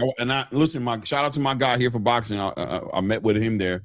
We found out he was in there. Ray was like, "Yo, Kev is in the building. You should say what's up." So we linked up. He had a whole section. You know what I'm saying? That he had So I left my seat because I had great seats. I ain't gonna lie. I was like right on the ring. But I went to his section, which was further back. But it was a nice, it was like a private section, and so I got to really see it from the back. The whole entire arena, you know what I'm saying? Yeah, that's really cool. That's the best view, by the way. Like for me, when I'm at the Apex, I always take the back so I could feel the energy of because I want to know what it's like. Right? The ring is close enough. Like, wouldn't you say from where you were at, Clay, that the ring at the Garden was close enough that you could see everything anyway? So exactly. My seat was like, I was like about 15 rows back to a certain degree, 10 to 15 of them, which is not bad because there's a lot of rows, but it put me dead center. I had the perfect seats where it's like watching the fight in the ring was the best view. Watching the screens was cool, but it was the best view. It was like watching it in my TV. So, but when I went to the back, bro, listen, it was packed out, bro. Right. I don't care what nobody says. Don't lie to yourself. You don't need it to not be packed out to prove some kind of stupid point because it was. Right. Okay. Right. So if you're not going to like it, just don't like it. But don't sit here and lie to yourself and try to sell some story about it wasn't what it was, because that makes you look horrible. Like, because it's like, why is it? Because I'm not the one lying. You are. Right. I'm sorry. I'm sorry. I'm sorry. You know what I'm saying? You ain't gonna make me feel like I don't know what the hell I was there seeing, though. It was crazy. It was lit. It's funny, Clay, because it's just like, I mean, you have two guys who were there live. These haters that go on, they probably not only did not show up, but they wouldn't even buy the cheapest seat to go watch an event like this. But it's like when they were trying to tell us, I was there for the John Apatow event, and you got people like Eddie Hearn going, "Yeah, I was in front of 300 people." Eddie, I haven't seen you put on a show like that yet, bro. Where Polynesian people are dancing and music is playing, and it felt like a Pacquiao fight. The Ukrainians were going crazy in the building, like very similar to the energy you're talking about with the Polynesians. It was a lit place, bro. People were having a great time. Everybody had a great time, man. I met Boo Boo Andrade, you know what I'm saying, there, and Boo Boo's like loving it. He's like, this shit's fucking on point. You know what I'm saying? I saw Keith Cologne was there, you know what I'm saying? He was loving it. I don't know why these people were in the building. Yeah, I know why. But hey, Boo Boo looked great, by the way. Shout out to Boo Boo. Boo Boo had a great Friday knockout. Hey, man, good for you, bro. That Boo Boo versus Berlanga, that sell. I'd buy it. Berlanga, Boo Boo, I'd buy it. Zurdo Ramirez was there. I don't know why. Right in the front. Zurdo was there. You know what I mean? For sure. In the front. Ass whooping. Yeah. He ain't bought his tickets. He looked like he was invited. You know what I'm saying? So right. I don't know. I don't know. You know what I'm saying? Yeah. But it is. Let's, before we get too deep into the Zuffa card, let's go through. I want to go into that Errol Spence Tim Tszyu fight a little bit. Jesus. Right? Okay, go ahead, man. I definitely want to go into that now. You want to talk about Stephen Fulton's fat ass not making weight again? Yeah, I mean, damn, yeah. I mean, we don't got to talk about it, but we could talk about it just to say that. What do you want us to do? He likes food, bro. He said it. He Scooter, said, what do you want us to do, Scooter? What do you want us to do with you, Scooter? Love you, Scooter. You know what I'm saying? Cool boy. I fuck with you, but what do you want us to do with that, bro? What exactly do you want us to do with You that? didn't even try. Like, it's like I asked you, Clay, can I weigh in 3 pounds more? And you say yes, and then I end up weighing 10 pounds more. Come on, bro. What are we doing? Yeah, I don't even know what to say to you, bro. Like, and you don't need to hear nothing from me, obviously, right? Because I guess, life don't end and start from where my opinion. But I don't know what you want me to say, bro. Do you want me to get excited for the next time you pop up on the card? What do you want me to do? You want me to be like, oh, cool boy about to fight? What do you want me to do with that? What exactly do I do with that, bro? It is what it is, bro. I'm sure you're a great person. I don't want to throw shots at your character. I'm sure you're a father and you're taking care of your family and you're doing all these great things outside the ring.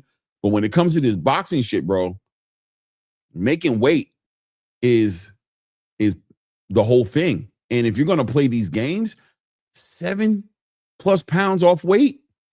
Really, if we're going to keep it real, 9 pounds off weight, because the first agreed fight was 130. You made them agree to 133, and you come in at 139 and change, and you're smiling. Nah, man, I try to make, man. Nah, bro.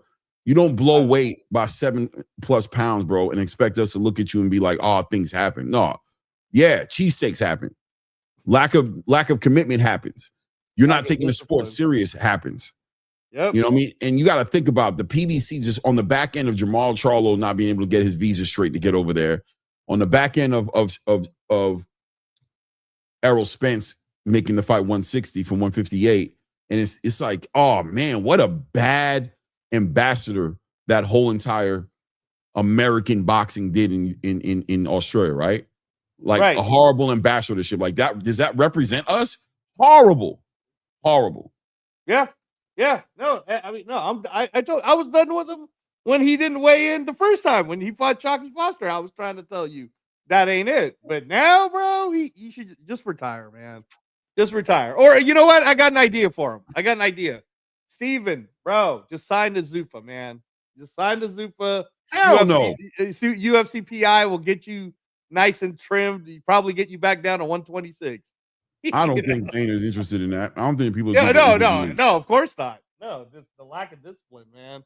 The lack of discipline. But yeah, and then that's my whole point about how, as a TV broadcaster like the Zone, who had the power they already had the feed anyway.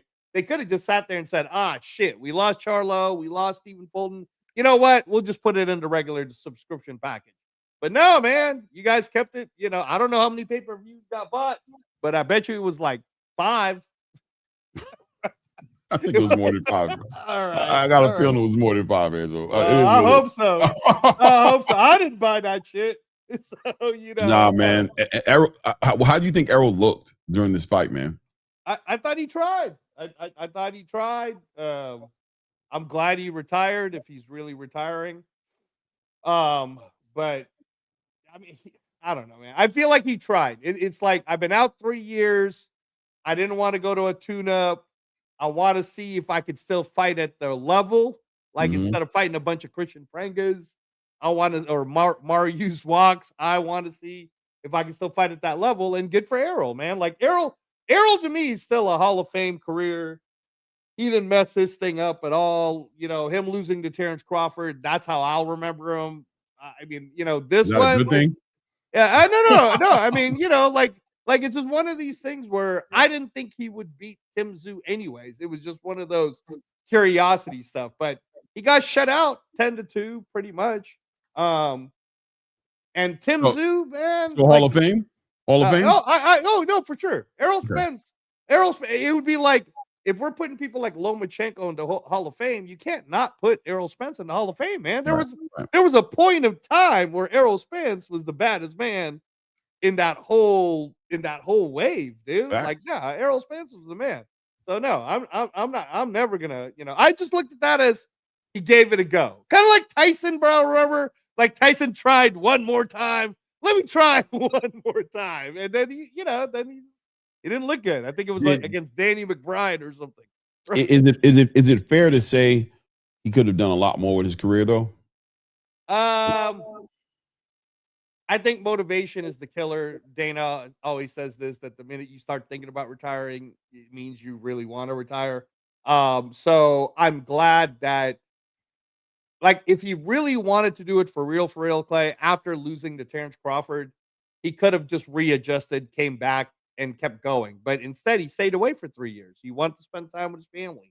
He wanted to just, like he even talked about it on this post fight. He said it's not like he needs the money. He's fine. Right. And yeah, man, like salute to you, bro. I'll say it this way. It kind of reminds me of when Katsuzu fought Ricky Hatton. Like Katsuzu lost, but Katsuzu tried. And it elevated Ricky Hatton, but it was kind of like, yeah, but that's the last of Katsuzu. So in a way, this Tim Tszyu fight, it's kind of like, all right, Tim, you beat Errol Spence. So I'm not convinced, because I'll tell you, like the way Tim Tszyu fought, I'm like, yeah, you beat Errol Spence, but that's not the Errol Spence that me and Clay know. Like that's a Errol Spence that's like, that would be like fighting what's his name? Who's the guy that oh man, why am I forgetting his name, Clay? He's married to Ebony Bridges. He was the big UK fighter. Errol had to knock his ass out to become the champion. Oh, you're talking about Kell Brook, right? Kell, okay, so if Kell Brook came back right now and Tim Tszyu beat him, how much credit do you give Tim Tszyu for beating Kell Brook? You see what I'm saying? I mean, that's another part of the conversation that we're about to have as well, right? Because we definitely have to talk about the Tim Tszyu side of this, right? Jesus, bro, he's trying to stay at 160. Let me give Tim Tszyu a suggestion right now. Either really be 160 and do yourself a favor and get some money from Zuffa, fight Jalil Hackett next, or stay away from 160, bro. Because on the traditional space, you're gonna get destroyed at 160, man. I don't know about that. Oh, come on, Clay. The way Tim Tszyu looked, bro, you think that was a good look for Tim Tszyu? Well, no. I thought Tim Tszyu, I mean, yeah, look, Tim Tszyu looked, he won the fight. So I'm not going to act like he didn't, right? 160 is a wide open division, man. I don't know, you know what I mean? I don't know what a Vito Manaki does with him. I don't know what you know what I mean? Yeah, the big guys, the Yoandy Hernandez, the Amari Jones. That's what I'm talking about, bro. That's exactly what I'm talking about. He's with a company that has a lot of money and willing to spend money on him. So his fights are all big fights, as long as he's in Australia, or as long as No Limit is financing, and his fights are big fights. So can I see him beating Erizlandi Lara? Yeah, I can see him doing it. I can see Lara beating him too. He's talking about, you really, the Lara who just knocked out Danny Garcia, brother? That Lara? He didn't knock Danny Garcia out. Beating that Lara. He ain't knocked Danny Garcia out. That fight was straight up. No, he didn't. Danny gave up. Okay, he stopped fighting and walked away. Okay. He didn't knock Danny Garcia out. Well, it was a Danny TKO. Garcia quit. It's a TKO, bro. Because Danny quit. Either way. Danny wasn't hurt. Danny literally was like, I'm good. He didn't. Come on, that fight doesn't. Nah, bro, no. Danny literally had to make that comeback fight because he knows how he looked in that fight. He literally got a paycheck and left. He literally got a paycheck and left, bro. He did not. I'll say he got hurt. Fine. Okay. All right. But he did not. That fight didn't make me go, oh, Lara.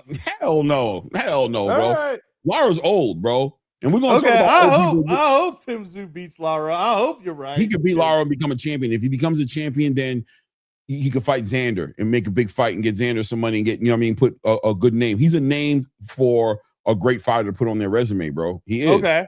He's a name. I'm with you on the Xander one. Xander, Tim Tszyu, I'd be in for that. Right. Let's find Great out. fight. Big fight. Yeah. You know what I'm saying? Tim Tszyu, and if Jermell wants to come back and hit 160. Okay. I'll give you that one. Right.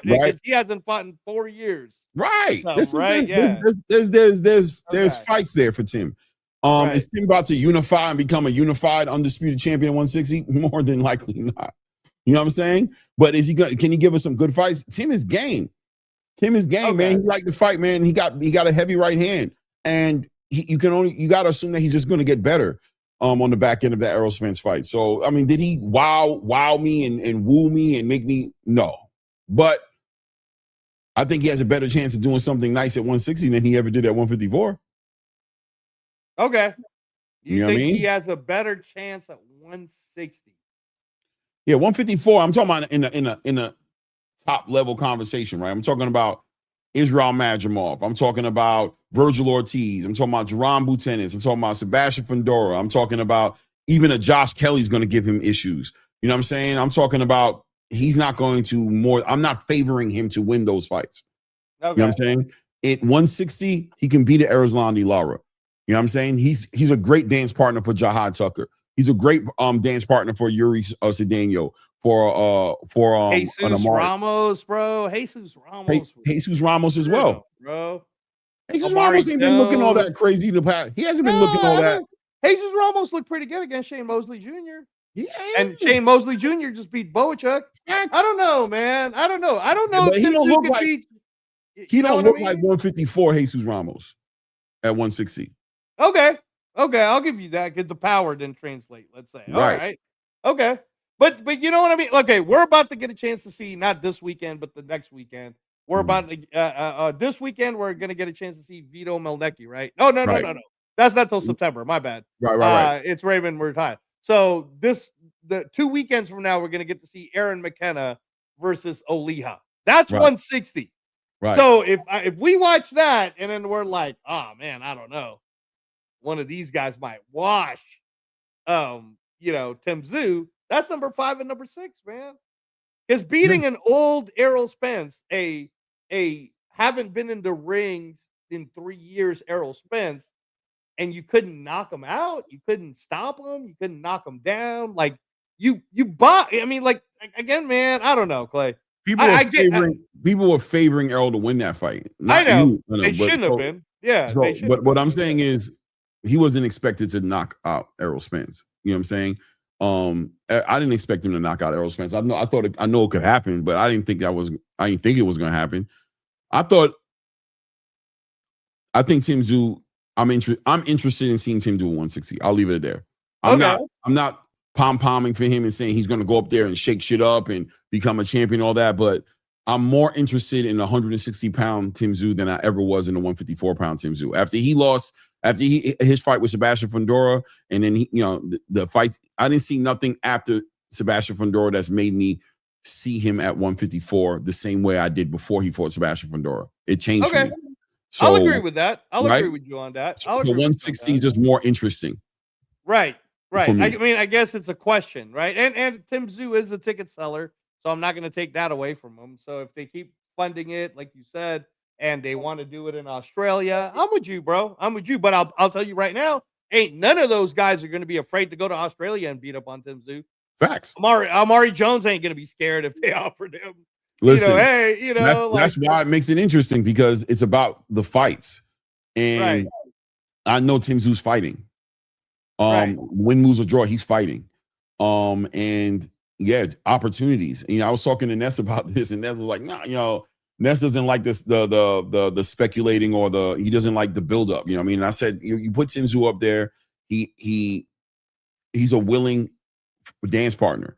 He's gonna fight a Xander. Tim Tszyu will fight Yoeli Hernandez. You know what I'm saying? He'll do it. He'll fight Jahad Tucker. He'll fight Amari Jones. He'll fight the fights that people, and he'll stir shit up. You know what I'm saying? And he'll give an opportunity for one of those young prospects to do something. So if Tim Tszyu goes in, I think he should go fight Erislandy Lara first. I think it's an in-house fight. That's a payday for Erislandy Lara. I know he's in his golden years. You know what I'm saying? Yeah. And to say the least, payday, bro. Right. He's looking for a payday, and No Limit is willing to cut the check. He'll have to go to Australia to do it. There's an argument there to say that PBC owes No Limit, right? You owe them one because of what the hell y'all did, that circus show y'all did with Jamal Charlo not being able to be on the card, and Stephen Fulton blowing weight, and you owe them one. Give Tim Tszyu his opportunity to become a champion, fight Erislandy Lara for that WBA champion. If he's able to pull that off, then we'll move on to the next chapter in the conversation, right? We'll see what happens. Okay. Who would you rather, but since we're doing the PBC conversation, then who would you rather PBC give an opportunity for Tim Tszyu? Carlos Adames or Lara? Who do you think Tim Tszyu could beat more? Adames or Lara? Lara. Okay. So you think Adames would beat Tim Tszyu right now? Beat him bad. Okay. Yeah. All right. Okay. I think Lara could beat him. You know what I'm saying? But Lara's old at least. You know what I mean? So No Limit, Tim Tszyu, if they're going to be strategic with it, that's why I would aim at Lara. I'll try to, get a championship fight with somebody who's in my conversation as far as in my range of somebody who I think I got the best opportunity of beating. You know what I'm saying? It is what it is. Right. Right. All right, man. I see you. I see how you're like seeing everything. So, all right, sure. Tim Tszyu 160. Why not? Shout out who it's still I can't even say your name. Yeah. This is the traditional space of boxing. Yeah. I'm past the silliness of it all. So I totally appreciate Rico Verhoeven got a title shot. Yeah. I completely appreciate what he said right here. Right? I completely appreciate it. But I can't play this game forever. Maybe you got I know how it works. Right. Brother, you know how it works. Right. Okay. Right. I don't want to see here and act like we're not the problem. We're not the problem. Please don't go around telling people that I'm rooting for this fight. Yeah, no, I'm just giving it to you. I'm giving you a pathway. You know who I'm thinking about? I'm thinking about Amari Jones. I'm thinking about Yoeli Hernandez. I'm thinking about Jalil Hackett, bro. I'm thinking about Jalil Hackett, right? Yeah, let's get Tim. Come on over. Yeah. Come on over, bro. When I see a Tim Tszyu pop up in the division and he has money behind him, I see opportunity. That's what I see for the other guys. And I'm just trying to put him in position to get a belt maybe and to be able to help a younger guy come up and get an opportunity to take the reins, right? To have a changing of the guard and become a champion and bring this new energy that boxing has right now with these younger fighters who are really looking to fight the best. Jahad Tucker wants everybody. He wants Yoeli. He wants Amari. He wants everybody.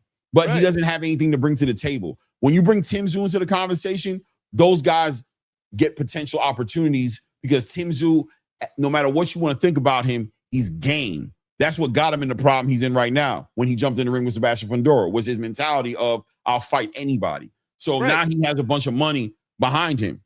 Right. You know what I'm saying? So it is what it is. Right. Now I'm with you on that. I agree with your take on this.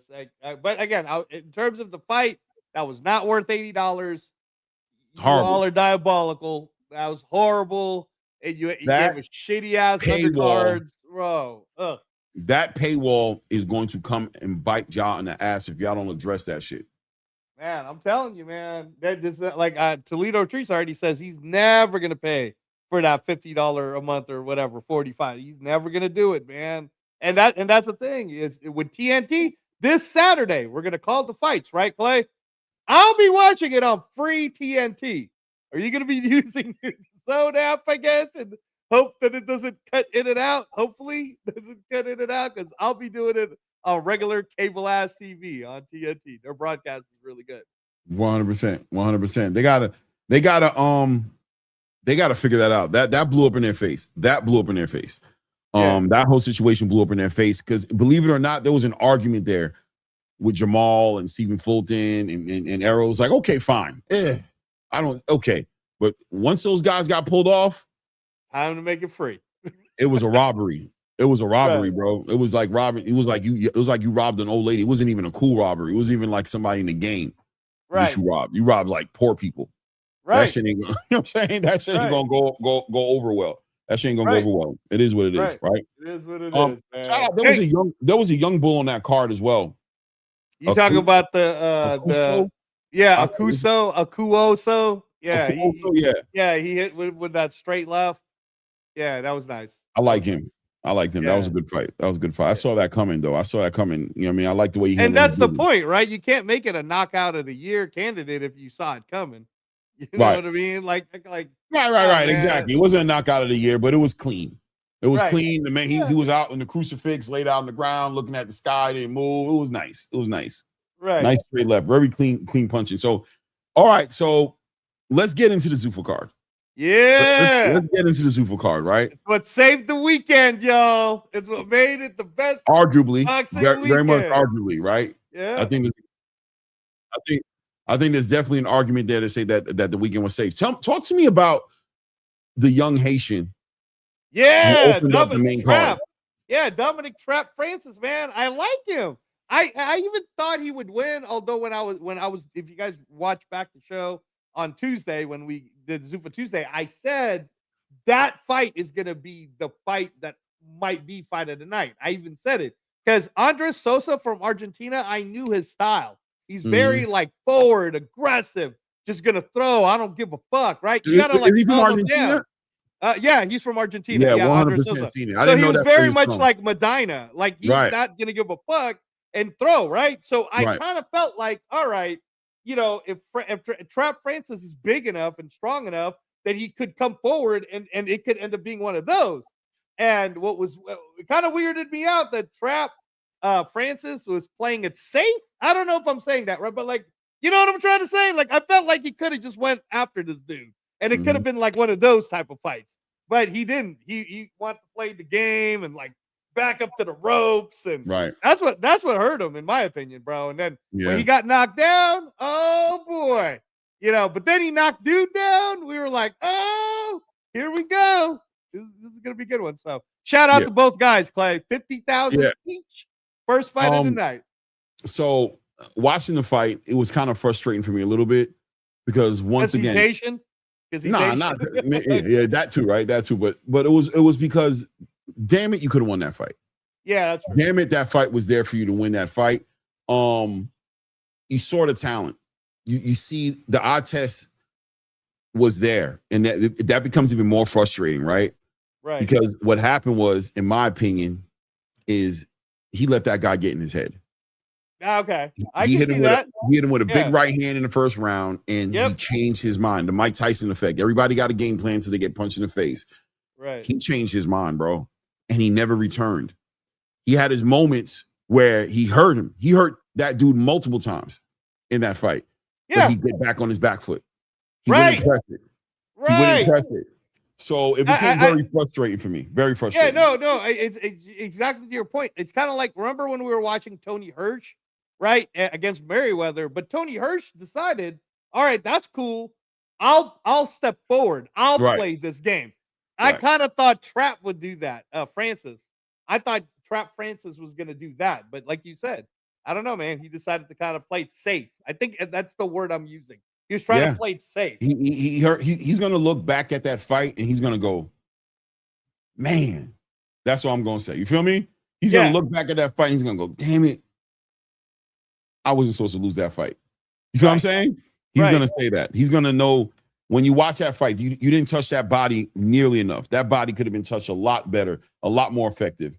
You didn't have to be on those ropes. You were on the ropes way too much, brother. Way too much for the kind of fighter you are, for the kind of power you showed and proved you had in that fight. In that fight, he was hurting him on his back, off his back foot at times, and doing things of that nature. So it was just like, bro, you're going to look at that fight, Dominic. You're going to look at that fight and you're going to regret. You're going to regret. But the good thing is, a lot to learn from.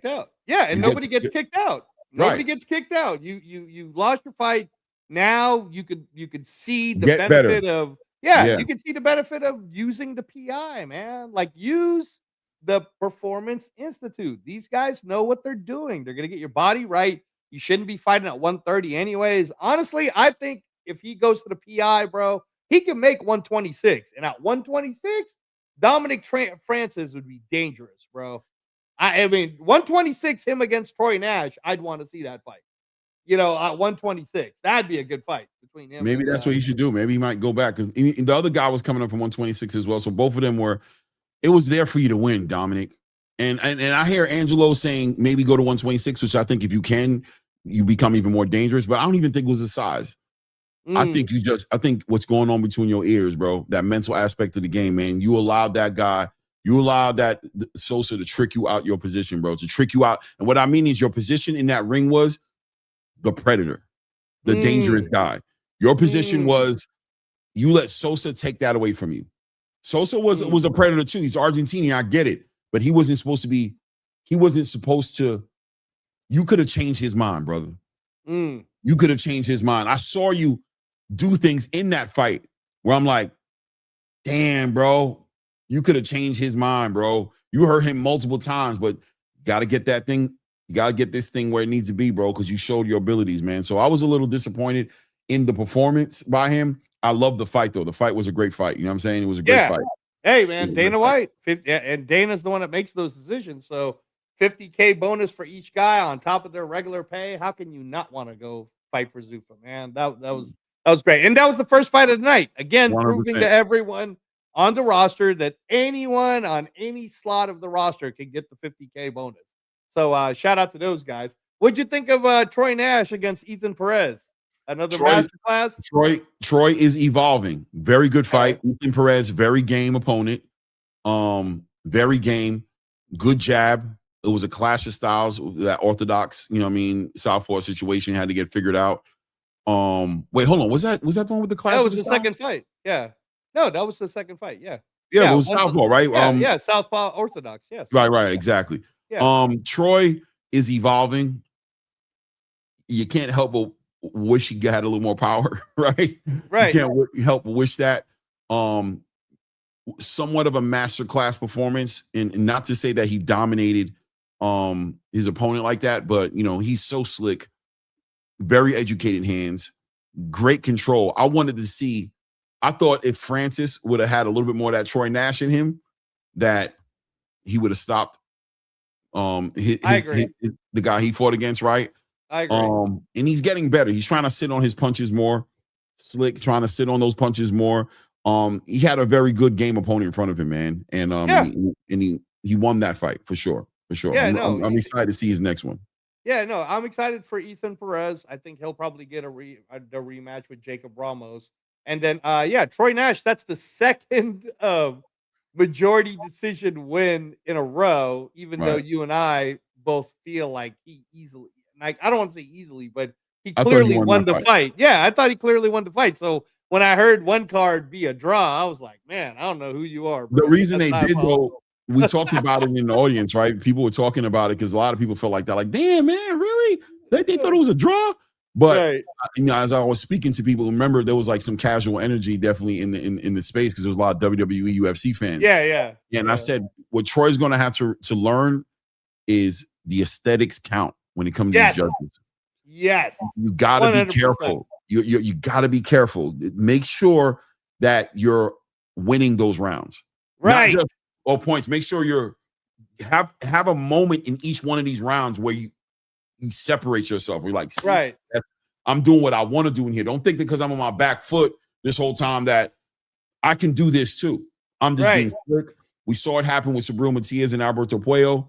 We saw it happen in those kind of fights where we're like, people like robbery. I'm like, yeah, but you got to be careful. You got to make sure the conversation is you got to remember you're having a conversation with the judges. Right. Not just the fighter you're in there with. You're kind of fighting the judges, especially when you box the way Troy Nash boxes. Right. Yeah, one knockout. Yeah, exactly. Like you gotta really be like Devin Alexander, man. You gotta pull it off. Take those moments. Take those moments. Have those moments, man, because you need them. Because all that forward pressure that Ethan was putting on you, it translates into effective pressure, and that translates into rounds going away from you. Yep. No, I agree. I agree with you.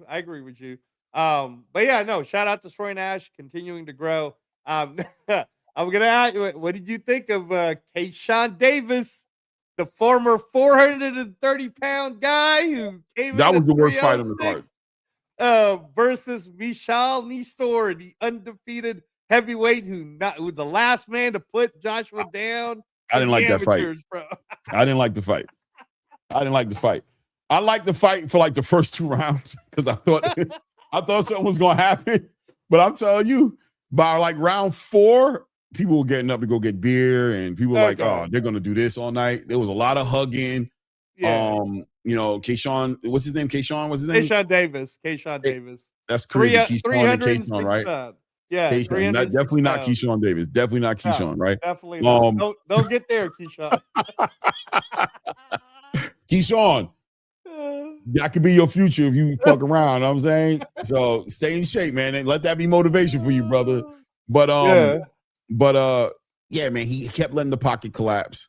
He obviously had moments where he's letting his hands go for a big guy. He has pretty quick hands, man. He kind of gave me potential Jarrell Big Baby Miller energy, potential. Yeah. But he doesn't have power though, man.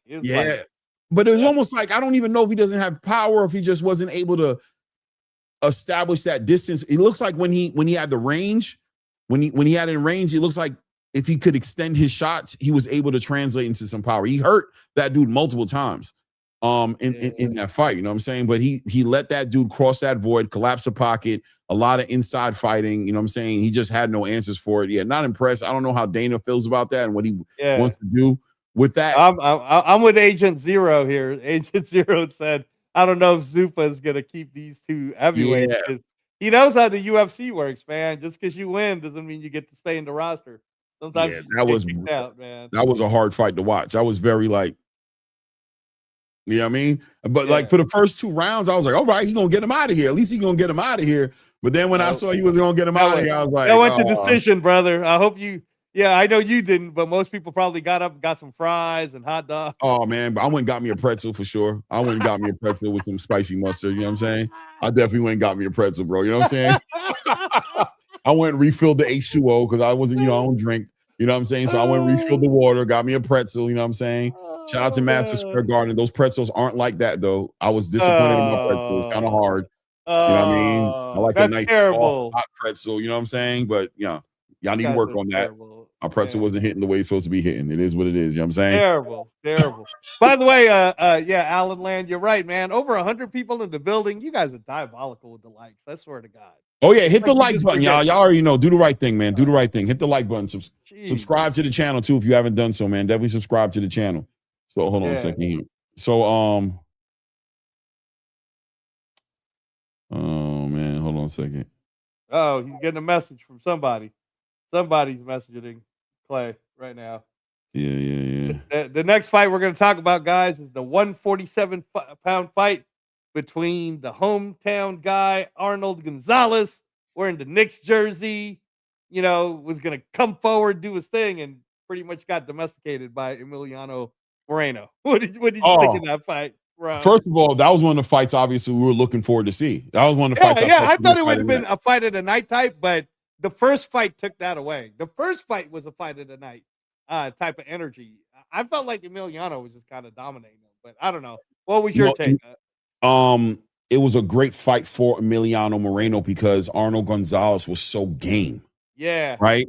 And although Arnold Gonzalez really got outclassed in real time, but shout out to Arnold Gonzalez for showing up like that though, because it really gave you an opportunity to see who Emiliano Moreno's really is. Very clean, very slick, great on his back foot. It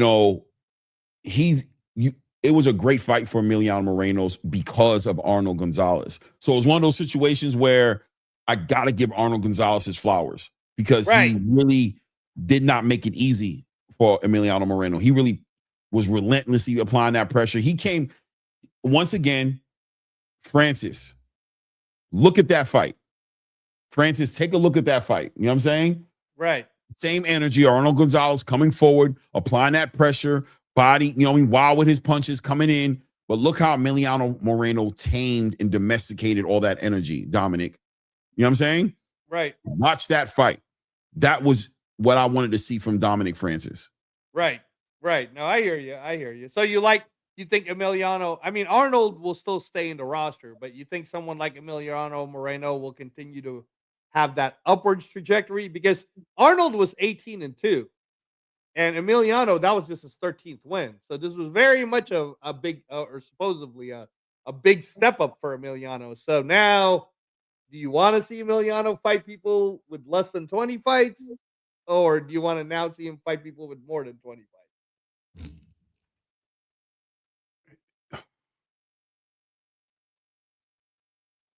He got time. You know what I mean? So I think he's ready to do that, but he doesn't need to. So step him up.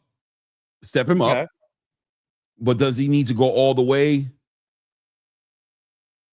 No, he's not. So you're saying Emiliano is not ready for the likes of the Ricardo Salases, as an example. That's a great fight, by the way, but he doesn't need to. Okay, he doesn't need to, but he showed a lot, man. he showed a lot, bro. He showed a lot in that fight for sure, man. He did show a lot. I want to see more from him. You know what I'm saying? Okay. Okay. But not all the way. Ricardo's a little bit more of a technician. Arnold Gonzalez was just raw energy and just Pitbull Cruz cross with Marcos Maidana type of, you know what I'm saying? Like, I'm just gonna. It was a great fight, great dance partner. Definitely has me intrigued. Definitely looking out for him. Emiliano Moreno's is definitely on my radar now, right? Like, I want to see him. One of these guys we knew was gonna come out of this fight and take us with them. You feel me? So then I got one for you that you might like. Let me do my little Zuffa matchmaking for everybody. So what do you think about Damani Cotto Kane against Emiliano? There, yes, same level. Yes, same level. That's a fight. Let's have it. Okay, let's have it. All right. Okay. Let's have it. That one, who would you favor? Kato Kane didn't impress me that much in this fight. Threw a lot of punches though. Yeah, but he didn't impress me. Okay. I think Moreno's is more menacing. You know what I'm saying? Okay. Kane is slick. You know what I'm saying? But he plays safe. And I think with a fighter like Moreno, you play safe, you can get clipped. Because if you're playing it safe, you think you can keep him away from you for 8 rounds, 10 rounds. And I don't know if you could do that.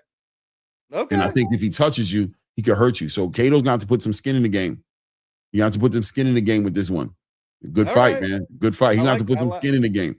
He ain't gonna be able to play safe like he did with you know what I'm saying, old boy. The other day. Yeah, with the old guy. Yeah. You know what I mean? Yeah, no, I hear you. All right. Make it happen, Ryan. Make it happen. Ryan and Charles, make it happen. You heard it here. No doubt. So then the main event of the prelims, 10 rounds, heavyweight, Otto Wallen, who's training out of Philly now with the Bozy Ennis group, against the guy who came a bit short from winning the entire Grand Prix, and Vladislav Serenko. How did it feel to you when you were in the crowd watching that two big heavyweights? I didn't even think about the fact that Bozy was training him. I didn't know Bozy was in the building. I didn't know that. No, he wasn't. It was the lady. The lady was in the building. Oh, okay. So I didn't know I didn't know he came out of that out of Bozy's gym. I didn't know that. Yeah. But it makes sense now. Hindsight, right? I mean, Otto Wallin, that aged like milk for you, brother. He didn't fight that guy the right way at all. By the way, Ukraine was going crazy for that dude, bro. Oh yeah. Yeah, Vladislav Serenko, they were going nuts for him. Serenko. Okay. I mean, I didn't even know what they were saying at first. People around me I was thinking they were saying, I forgot that his name was Serenko. So I'm like, is that some kind of like Ukrainian chant? Like, I don't understand what's going on. But wrong fight. Otto Wallin, wrong fight, bro.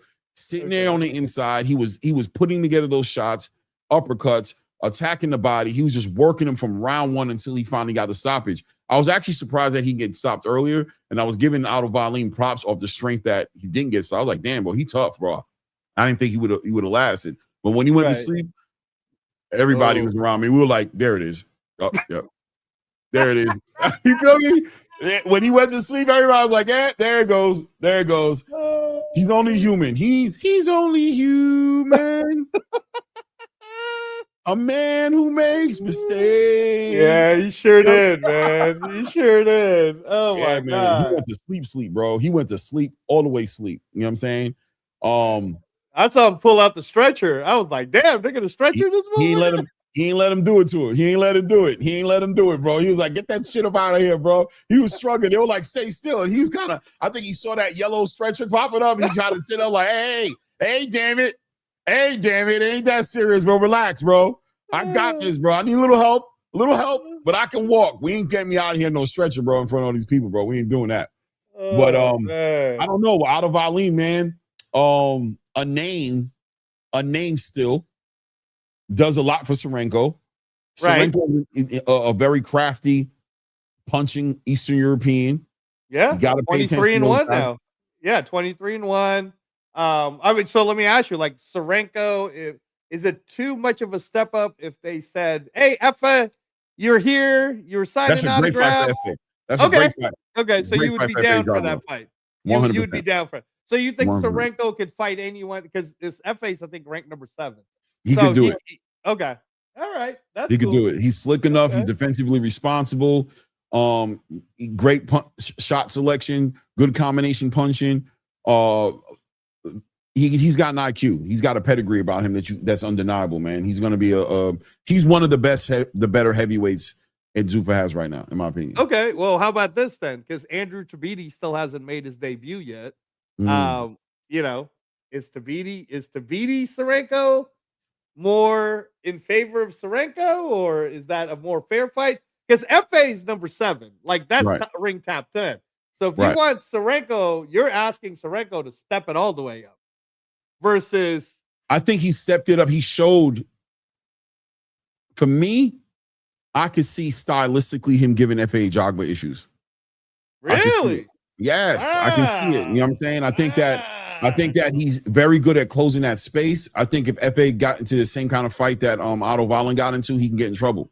FA has to control that range, extend his shots. You know what I'm saying? He doesn't want to let that go. He doesn't want to be on his back foot. FA has to establish that. If you get on your back foot with this guy, it's going to be very difficult for FA Jogba to produce that power that he produces off his back foot. You know what I'm saying? He needs to stay on his front foot, and I think that will be a battle for the first 3 to 5 rounds. It will be a battle of a control of the center of that ring and control of that forward motion. FA is going to try to come forward, and Serenko is going to come forward. And Serenko, I think, is arguably a little bit more menacing inside that range, inside that close range, from what I saw. All right, man. So I mean, you're kind of like you're blowing up Serenko a little bit. Okay, let me ask you this then. Justice Huni, who will be working with Zuffa at some point. Where do you see Serenko within that Justice Huni category? Serenko is a all-around good fighter, bro. He can lose to any of these guys for sure. Maybe even those guys should be favored to beat him. But he's game. That was my first time seeing him. Okay. You didn't know you watched him on the Grand Prix. You don't remember him in the Grand Prix? The WBC Grand Prix? Yeah, I did see him there, but yes, you're right. I did see him there. He showed things there in the Grand Prix. I just think he's one of the better heavyweights that Zuffa has. That's what I believe. He's one of their best heavyweights right now. I'll leave it at that. All right. I want to see him do more. I want to see him in more fights, but he's not like the other guys.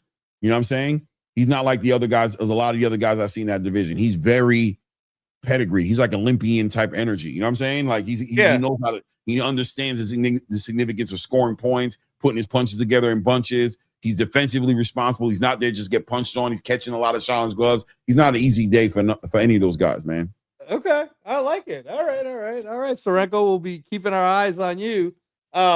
Would you say that then, because it was already running late, by the way, because the main card was supposed to start right at 5. I don't know if you guys even noticed that, but the flow was so quick, which is why people like UFC, by the way. It goes fight to fight to fight to fight. It doesn't do this whole, now we're going to sing this anthem, then we're going to sing that anthem. We're going to hear Sergio Amora talk more. Like that doesn't happen on a Dana White type event. It's just like, hey, keep it rolling. So when that heavyweight fight happened with a knockout, the pause was about the stretcher and everything else. Was the building sitting down already and everybody was lit for the Jalil Hackett Derevchenko fight at that point? Were they like waiting in anticipation? The Otto Wallen fight set the building on fire. Okay. The knockout set the building on fire. All right. Set the building on fire. Granted, good fights before, but the knockout clearly set the building on fire. The knockout made me realize it was packed out. Oh, okay, gotcha. I didn't even realize it was really packed out until the knockout. Because I'm like, oh my, because everybody stood up immediately. Everybody stood up and it was like, holy shit, there's a bunch of people in here. God damn, you know what I'm saying? I had to stand up. You know what I'm saying? It was like when I realized how many people was in the building in that moment, I was like, Jesus Christ, bro. Everybody, anxiety. You know what I'm saying? Thank you. Everybody relax. You know what I'm saying? You know what I'm saying? Right. So that set the night off. That set the night off and was a perfect fight to go right into the next fight that we know. Which is the best fight. I mean, again, it was the one that I felt like that and Berlanga probably is the two that really the people gravitated towards. But man, our guy, Jalil Hackett, brother. I told you guys you're gonna see something different. I knew the game plan. I pretty much talked to my buddy Bernard every day.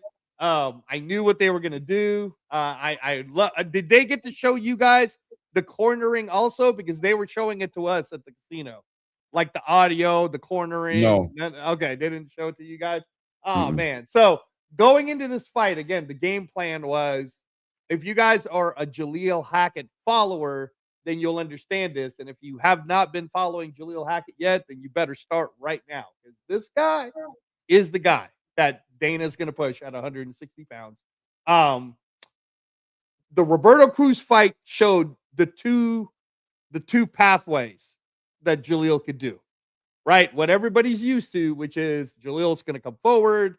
He's going to go power for power. He doesn't mind taking hits, and then he's going to eventually knock you out.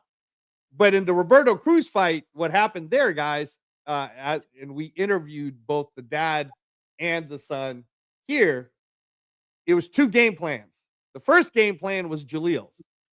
And Jalil said, Dad, I believe I can knock Roberto Cruz out. Dad asked, how many rounds do you need to knock him out? Jalil says, I need 5 rounds. And he goes, okay, cool. I'm going to give you those 5, but if you don't knock him out, then I get the control of the joystick, and you have to do everything I say. So if you guys really want to see the Jalil Hackett trajectory of how good this kid is, if you watch Roberto Cruz fight from Zuffa Boxing 2 from round 6 to round 10, and especially 8, 9, and 10, what Clay got to see live was the extension of what 8, 9, 10 was back in February or back in January. Because that's the game. That was the game plan. Like after that fight, even when we've all had the conversations with Jalil, we were like, bro, you're so tall, you're so long, you got great footwork, man. We're seeing all this in sparring anyways. Like, you have the skill set to just chop motherfuckers up and use your jab and move, stick and move, and get and if you do that to this guy, a guy who's only lost to world champion level people, a guy who a lot of people felt that Derevchenko really beat Golovkin. If you chop this dude up, man, that's gonna take everyone. And let me tell you something, Clay. Just hearing from what I heard, Turkey definitely paid attention. Dana was even like Jalil. I mean, shout out to my guy, man, Jalil, because Jalil did what I always urge fighters to do. When you put on a performance and you're feeling good, walk right up to Dana and be like, hey, man. And that's what Jalil did. I don't know if you saw that. Yeah, I saw it. I saw it.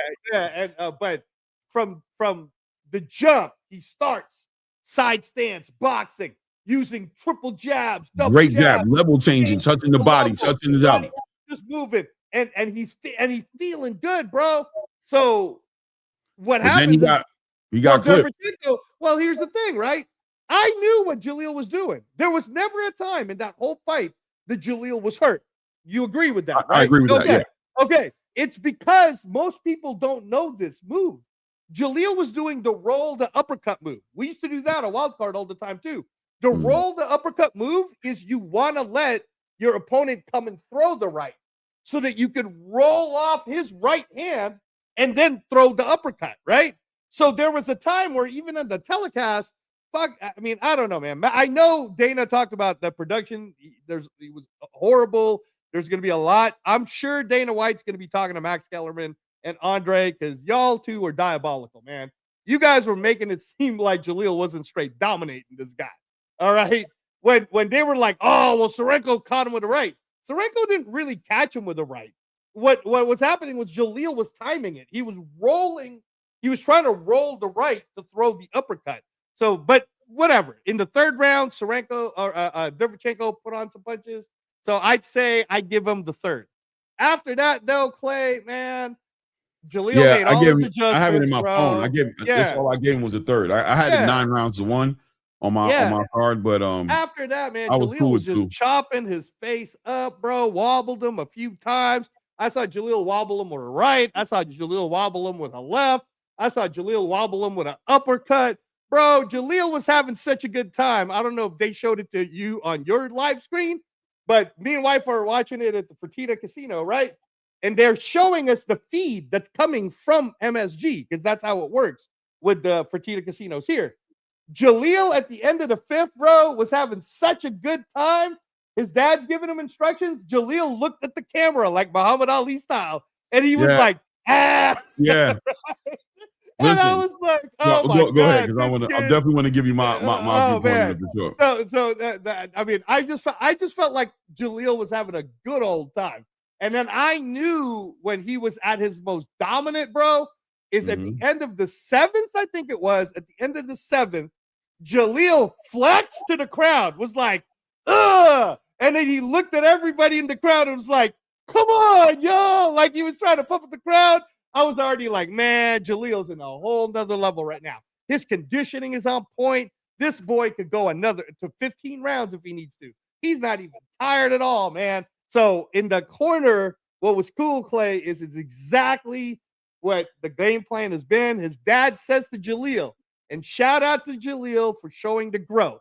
There were so many times Jalil could have been trapped into his old style of just let me dog this guy out and let me knock him out. And Jalil stuck to the game plan. And even after the 7th play, his dad says to him, I need to see one more exactly like that. One more combinations, using your jabs, moving around, and then I'm going to let you hunt. And that's what Jalil does in the 8th play, does the boxing, does the moving. Round 9 and round 10, let me tell you something, Clay. You know why Dana White likes Jalil Hackett? Because he gave Max Holloway energy. He was like, I know I'm ahead. He did something that Devin Haney wasn't doing to Brian Norman.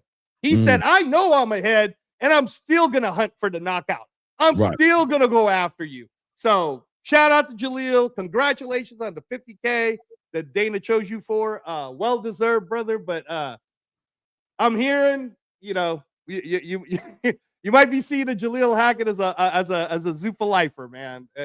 The whole crew loves him, including the UFC PI. Shout out to the PI for helping Jalil out. UFC Ignite, bro. Go look at UFC Ignite's like social media, the food brand.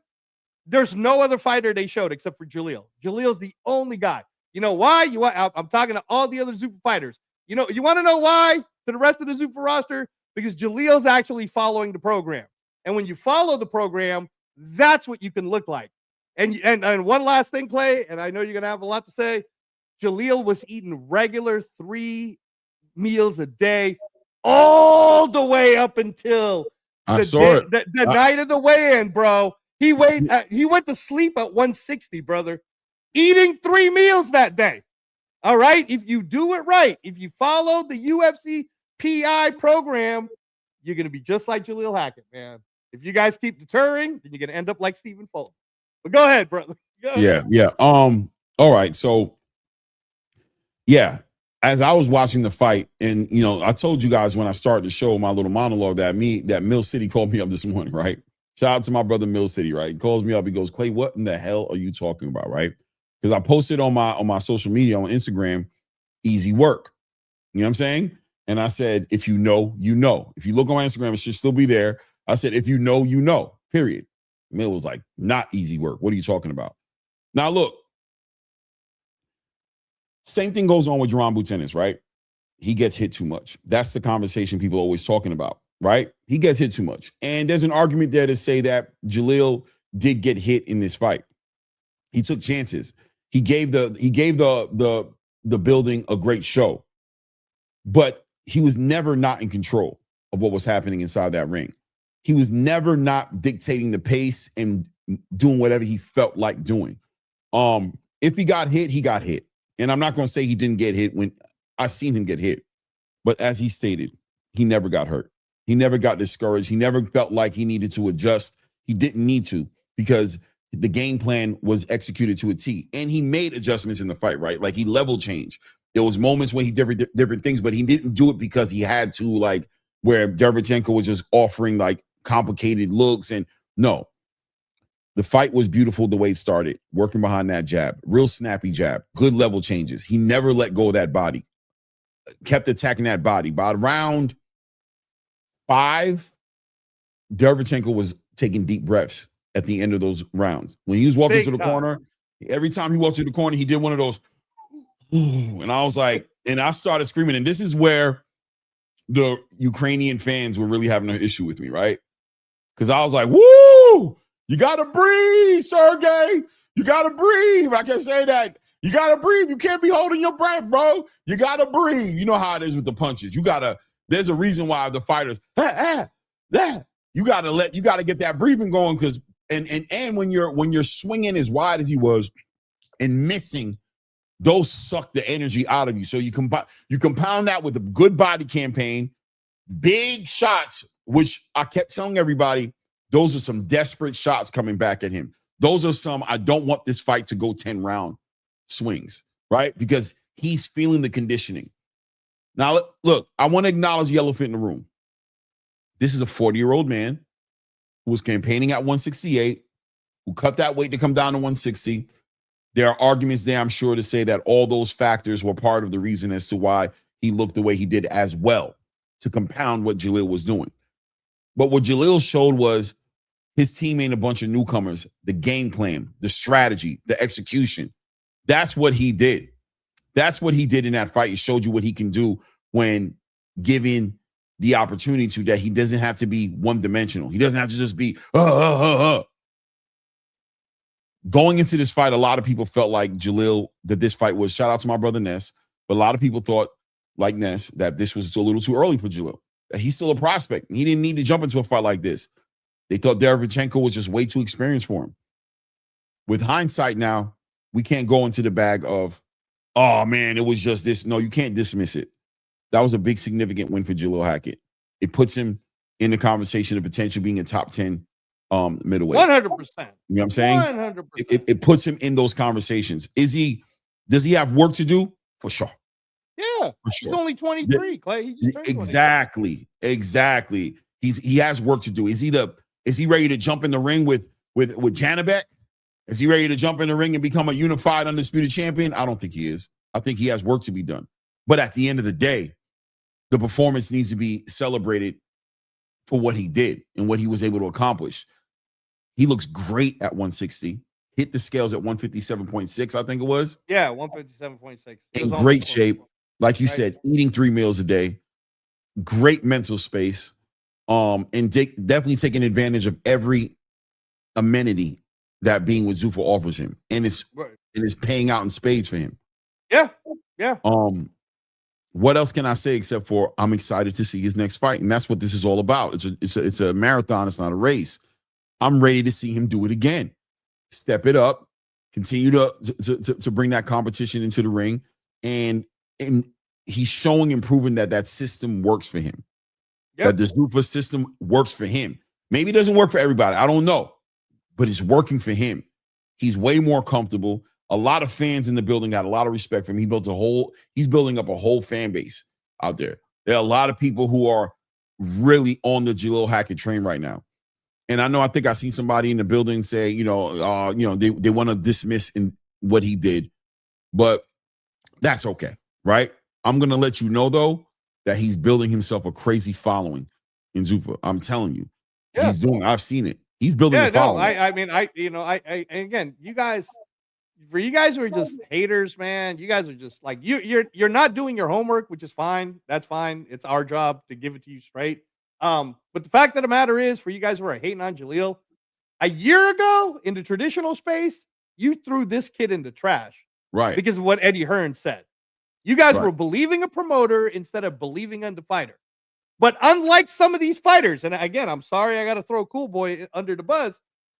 Cool Boy's gotten every opportunity in the traditional space now within the last year to prove that he could still be up there. And what does he do, Clay? He still isn't disciplined enough to do the very thing that Jalil continues to show everyone, man. This kid is a top 10 160. Derevchenko did some of the dirtiest tricks in the book during that fight that I don't think Amari Jones could have handled very well. There were like arm grab moves. And if you know boxing, like Derevchenko was trying to get Jalil off his game. Right. And the fact that Jalil stayed in the game, he was like, no. Now, I'm not trying to throw Amari Jones under the bus, but let me ask you a question, Clay. Name me one person in Amari Jones's resume that even equates to a Derevchenko. That would be nobody. That would be no one. So I don't want to hear it. If this guy, Jersey Bob, shout out to you. Thank you for the $2. But if you're saying Hackett is a C level fighter, then Amari Jones is a C- level fighter. Because let me see Amari Jones step it up against someone like Derevchenko. Because I don't think he could have done that to Derevchenko, but maybe I'm wrong. We'll see. Maybe I'm wrong. But I think the Jalil that we just saw, Clay, man, I'm excited. I'm excited because, and here's the other thing that everybody needs to know for you Jalil Hackett haters. Go ask around how many of these MFers want to fight him. Because Troy Isley don't want to fight him. That's your guy, Troy Isley? Troy Isley don't want to fight him. Go ask him yourself. Troy Isley don't want none of Jalil, man, because he knows. That's why Troy Isley's getting a duck or something to eat again on the next card. So no, Clay, I don't want to hear it. Jalil Hackett's the only one that wants all the smoke. Jalil Hackett's the only one that's not afraid to step it up against anyone. He doesn't say no to any fights. So all you haters out there, you can kiss it. We've been trying to tell you. I've been trying to tell you about Jalil Hackett since last year, and now we're in the pudding, as my colleague always says. We're in the pudding, so y'all can shut it. Yeah. Listen, man. Jalil has to earn his respect from whoever is going to respect him. That it is what it is, right? So if you don't see it in him right now, that's cool. You know what I mean? He'll fight again.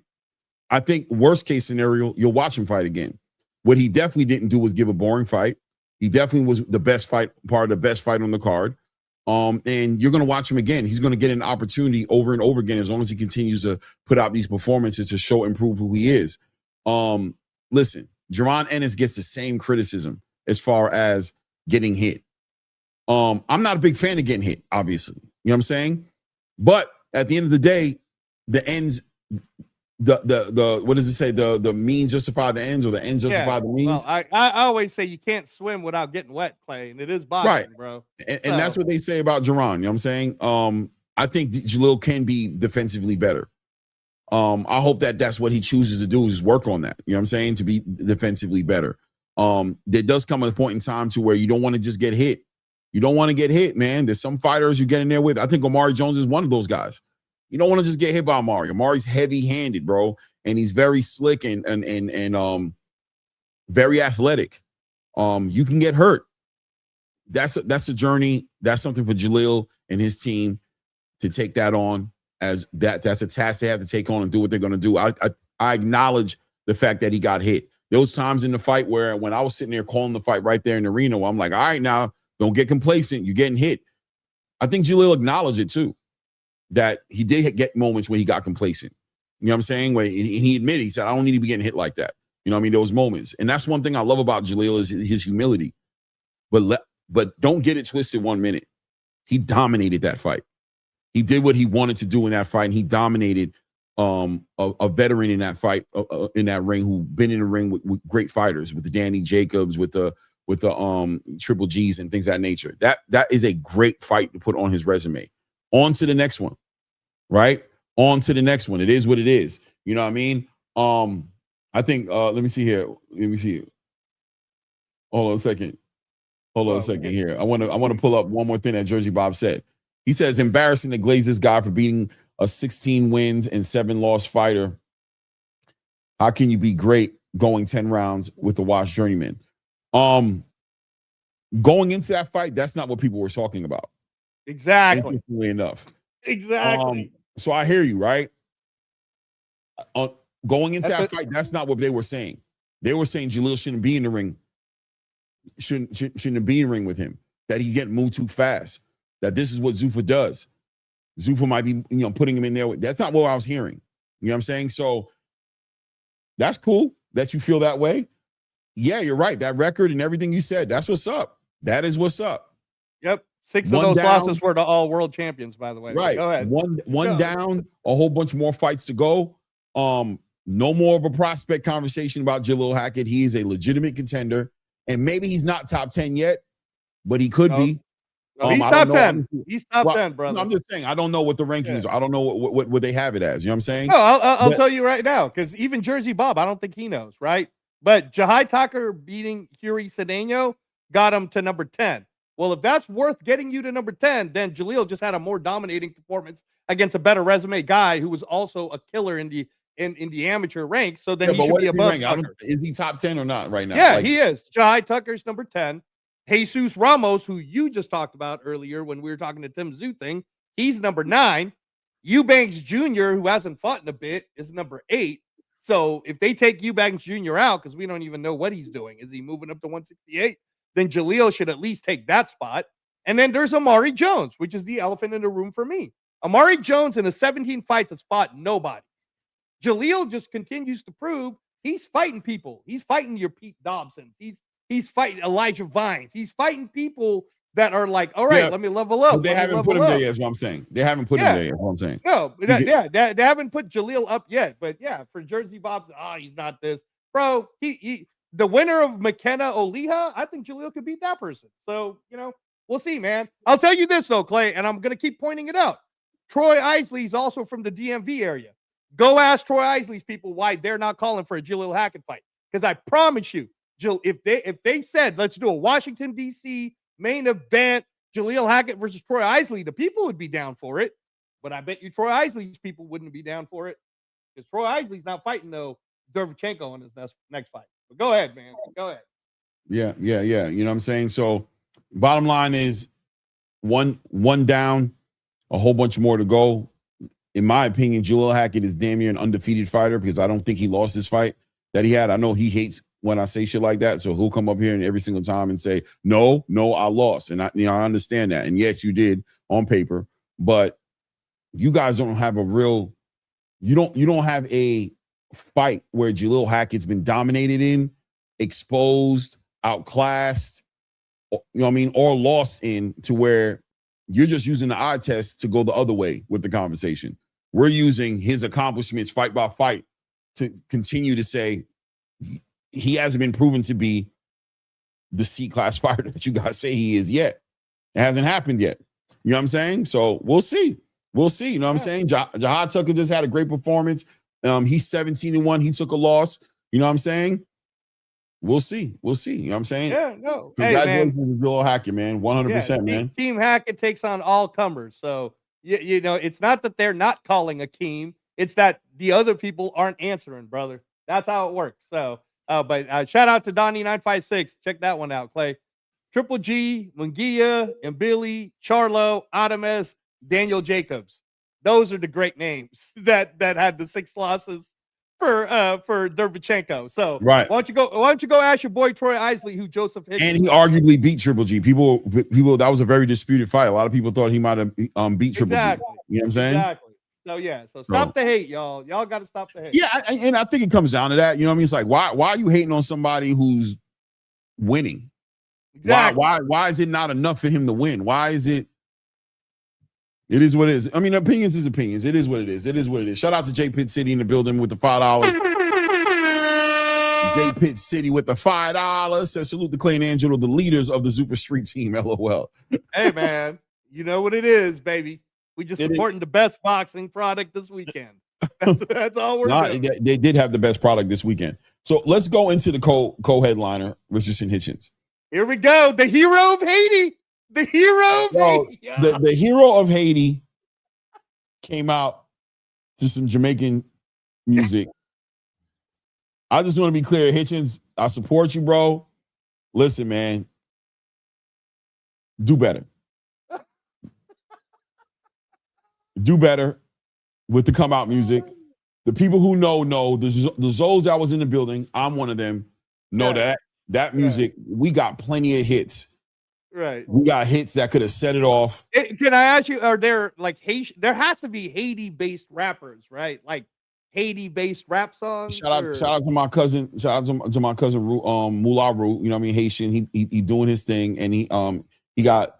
I mean, he Rue's older. You know what I'm saying? But he's a beast, man. Rue's outside. You know what I'm saying? From Queens, and there's definitely Haitian rappers out there. You know what I'm saying? And I don't think that Richardson Hitchins is into the culture like that. You know what I'm saying? I think he understands being at Zuffa that it's an international level. It's a world stage. Everybody kind of celebrates where they're from. You know, Zuffa's probably letting him know, the marketing team is letting him know, like, yo, you know what I mean? Tap into your culture. You know what I'm saying? Tap into these things. You know what I'm saying? That's how they're looking for those angles. And I thought it was a good look. And look, shout out to him. The hero of Haiti.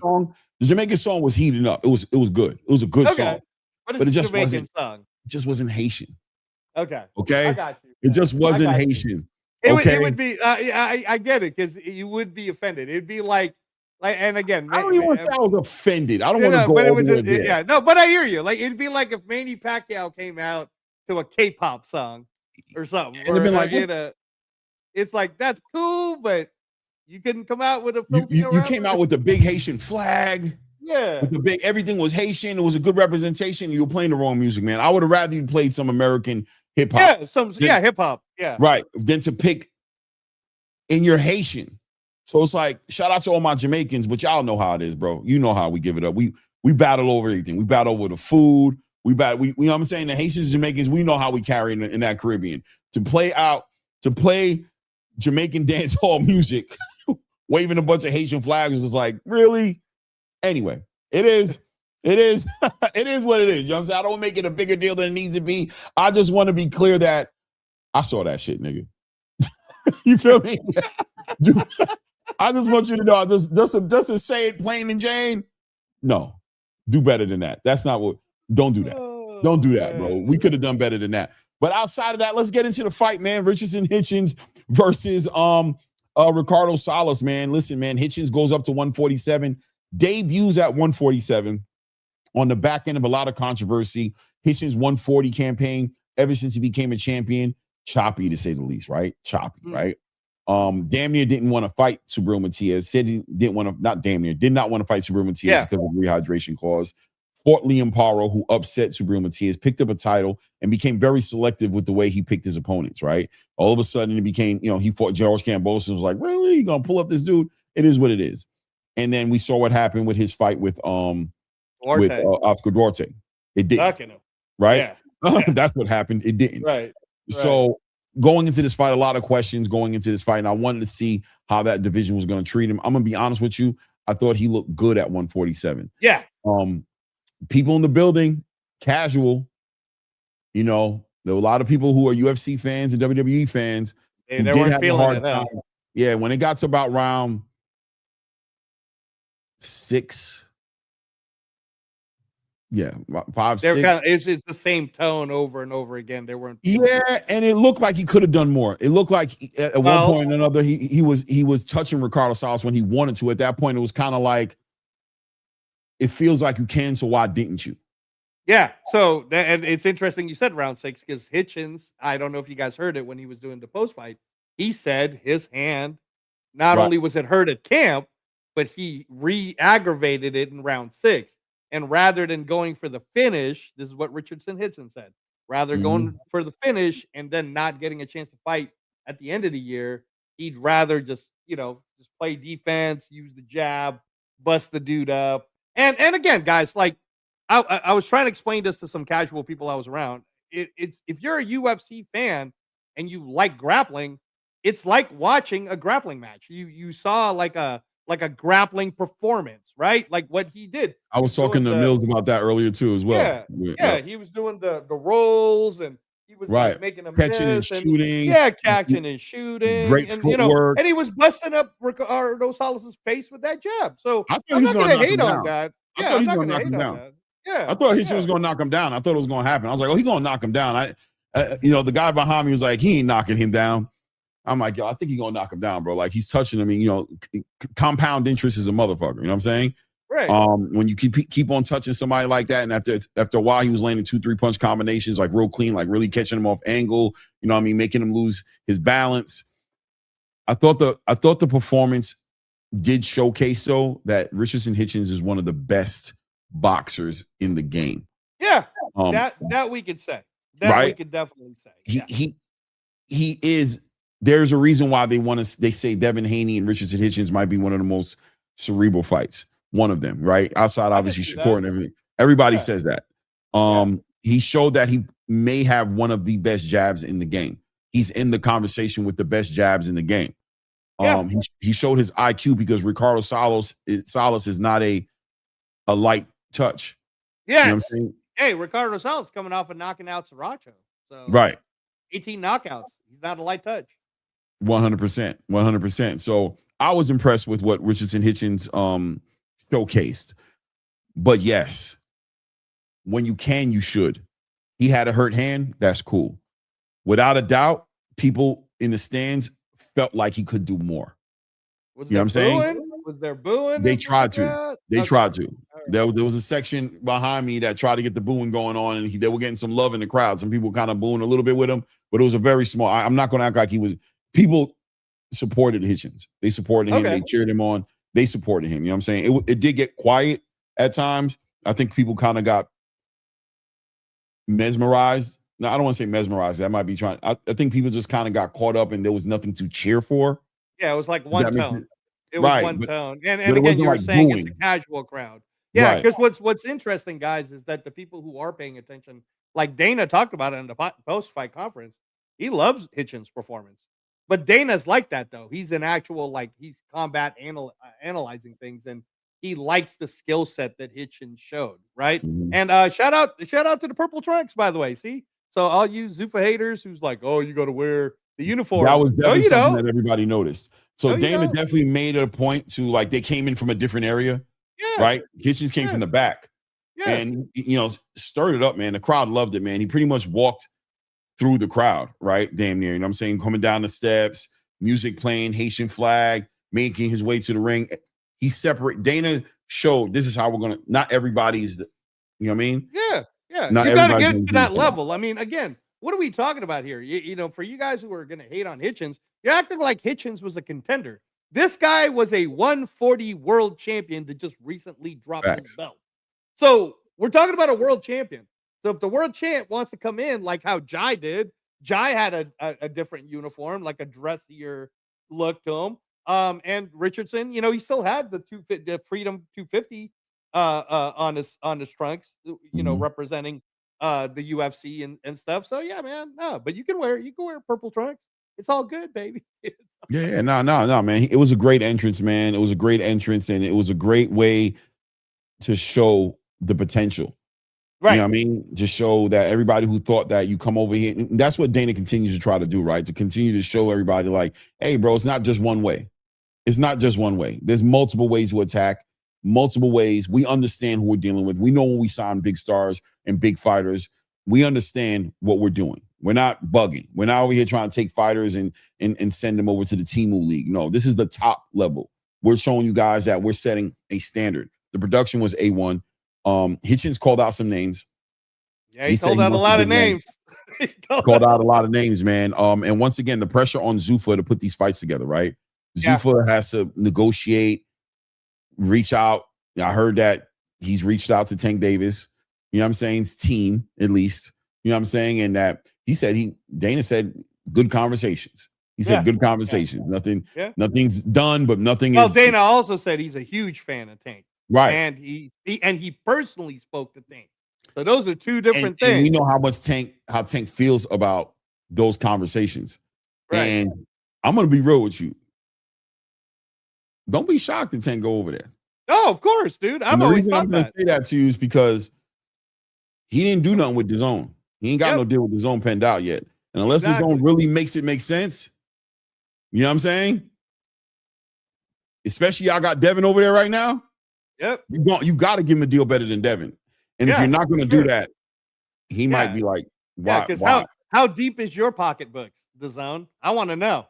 Because TKO is going to be just fine paying who are you telling me, Clay, that Shakur Stevenson versus Gervonta Davis at 135 in 2027 wouldn't be the biggest fight that we could have? That's definitely like a generational type of a fight. Oh my God. 135. If Shakur in their primes. If Dana White pulls off Tank Davis versus Shakur Stevenson, brother, at 135, ooh. He's going to earn a lot of respect in the game, man. Shout out to Jersey Bob in the building with the $2. Says the Zuffa card was better than the trash pay-per-views and Boo Boo. Shout out to Boo Boo Andrade, man. He a cool ass dude, man. But yeah, you're right. Zuffa had the they had the card of the weekend. They took the weekend. That was their weekend. You know what I'm saying? So yeah, man, great fights to be made. Hitchins, man. I think the fight, and I see somebody put it in the chat, man. Yeah, I like that fight. I think Hammer Hands versus Hitchins sells. I think Julian sells. Julian that's the fight, versus man. Hitchins. Because Hitchins is talking about, like, he's trying to get the A-lister names, but I'm gonna be honest. This is your first campaign at 147. Good for you, but we already have the whole "oh, my hand was hurt" excuse. All right, cool. Well, yeah, I mean, I don't want to see you fight Haney next then, because then I don't want to hear that excuse. So how about Julian Rodriguez? Julian Rodriguez, y'all, is the zero assassin. I'm gonna call him the zero assassin because he kills everybody's undefeated record. That's what Julian does. He's fought 3 fighters in a row, all were undefeated, and Julian gave him the first L. Well, Richardson Hitchins is undefeated, so why not fight the zero assassin, baby? You put that at Madison Square Garden on the undercard of Shakur's fight. Clay, wouldn't that sell a lot of tickets? Don't you think Julian and Hitchins could sell a lot of tickets? I think it's happening. I'm gonna be honest with you. I think it's going to be Shakur Stevenson headlining, whatever it's going to be. And I think it's going to be a crazy card. And I think don't be shocked if you don't see Edgar on there. And I think we're going to see Julian on that card, man, fighting Richardson Hitchins. That's what I believe. Hey, I love it. If you guys like it, I love it. That's what I believe happens. You know what I'm saying? I know he's calling out all the names, but yeah, man, Julian is the 147-pound Jalil Hackett. Yeah. At Zuffa. He is Zuffa's best 147-pounder. Right. Arguably outside of Richardson Hitchins. You know what I'm saying? So that's the guy. That's the guy. He's been putting in the work. He's been looking great. He showed levels to his game. That is, if you're trying to be the best 147-pounder at Zuffa boxing, you have to beat Julian. Yeah, I'm with you. And in fact, make that for the Zuffa belt. The Zuffa belt's a trophy belt anyways. So make that for the Zuffa belt, right? Let's see that. Let's see you do 12 rounds for the Zuffa belt. That would be fun.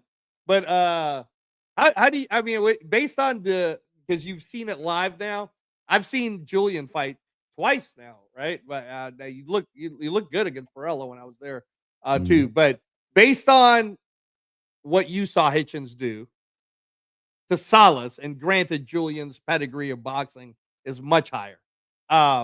What do you think? Where do you see that fight going? Hitchins versus Julian. 50-50? What are you leaning on that one? Yeah, closer to a 50-50, but I ain't gonna lie to you, man. I gotta be honest, man. I think Hitchins is gonna handle that. You know what I'm saying? Now Hitchins is at another level of. He's at a high level, but Julian has an opportunity to show and prove that he's. I just haven't seen Julian in the ring with anything like a Richardson Hitchins.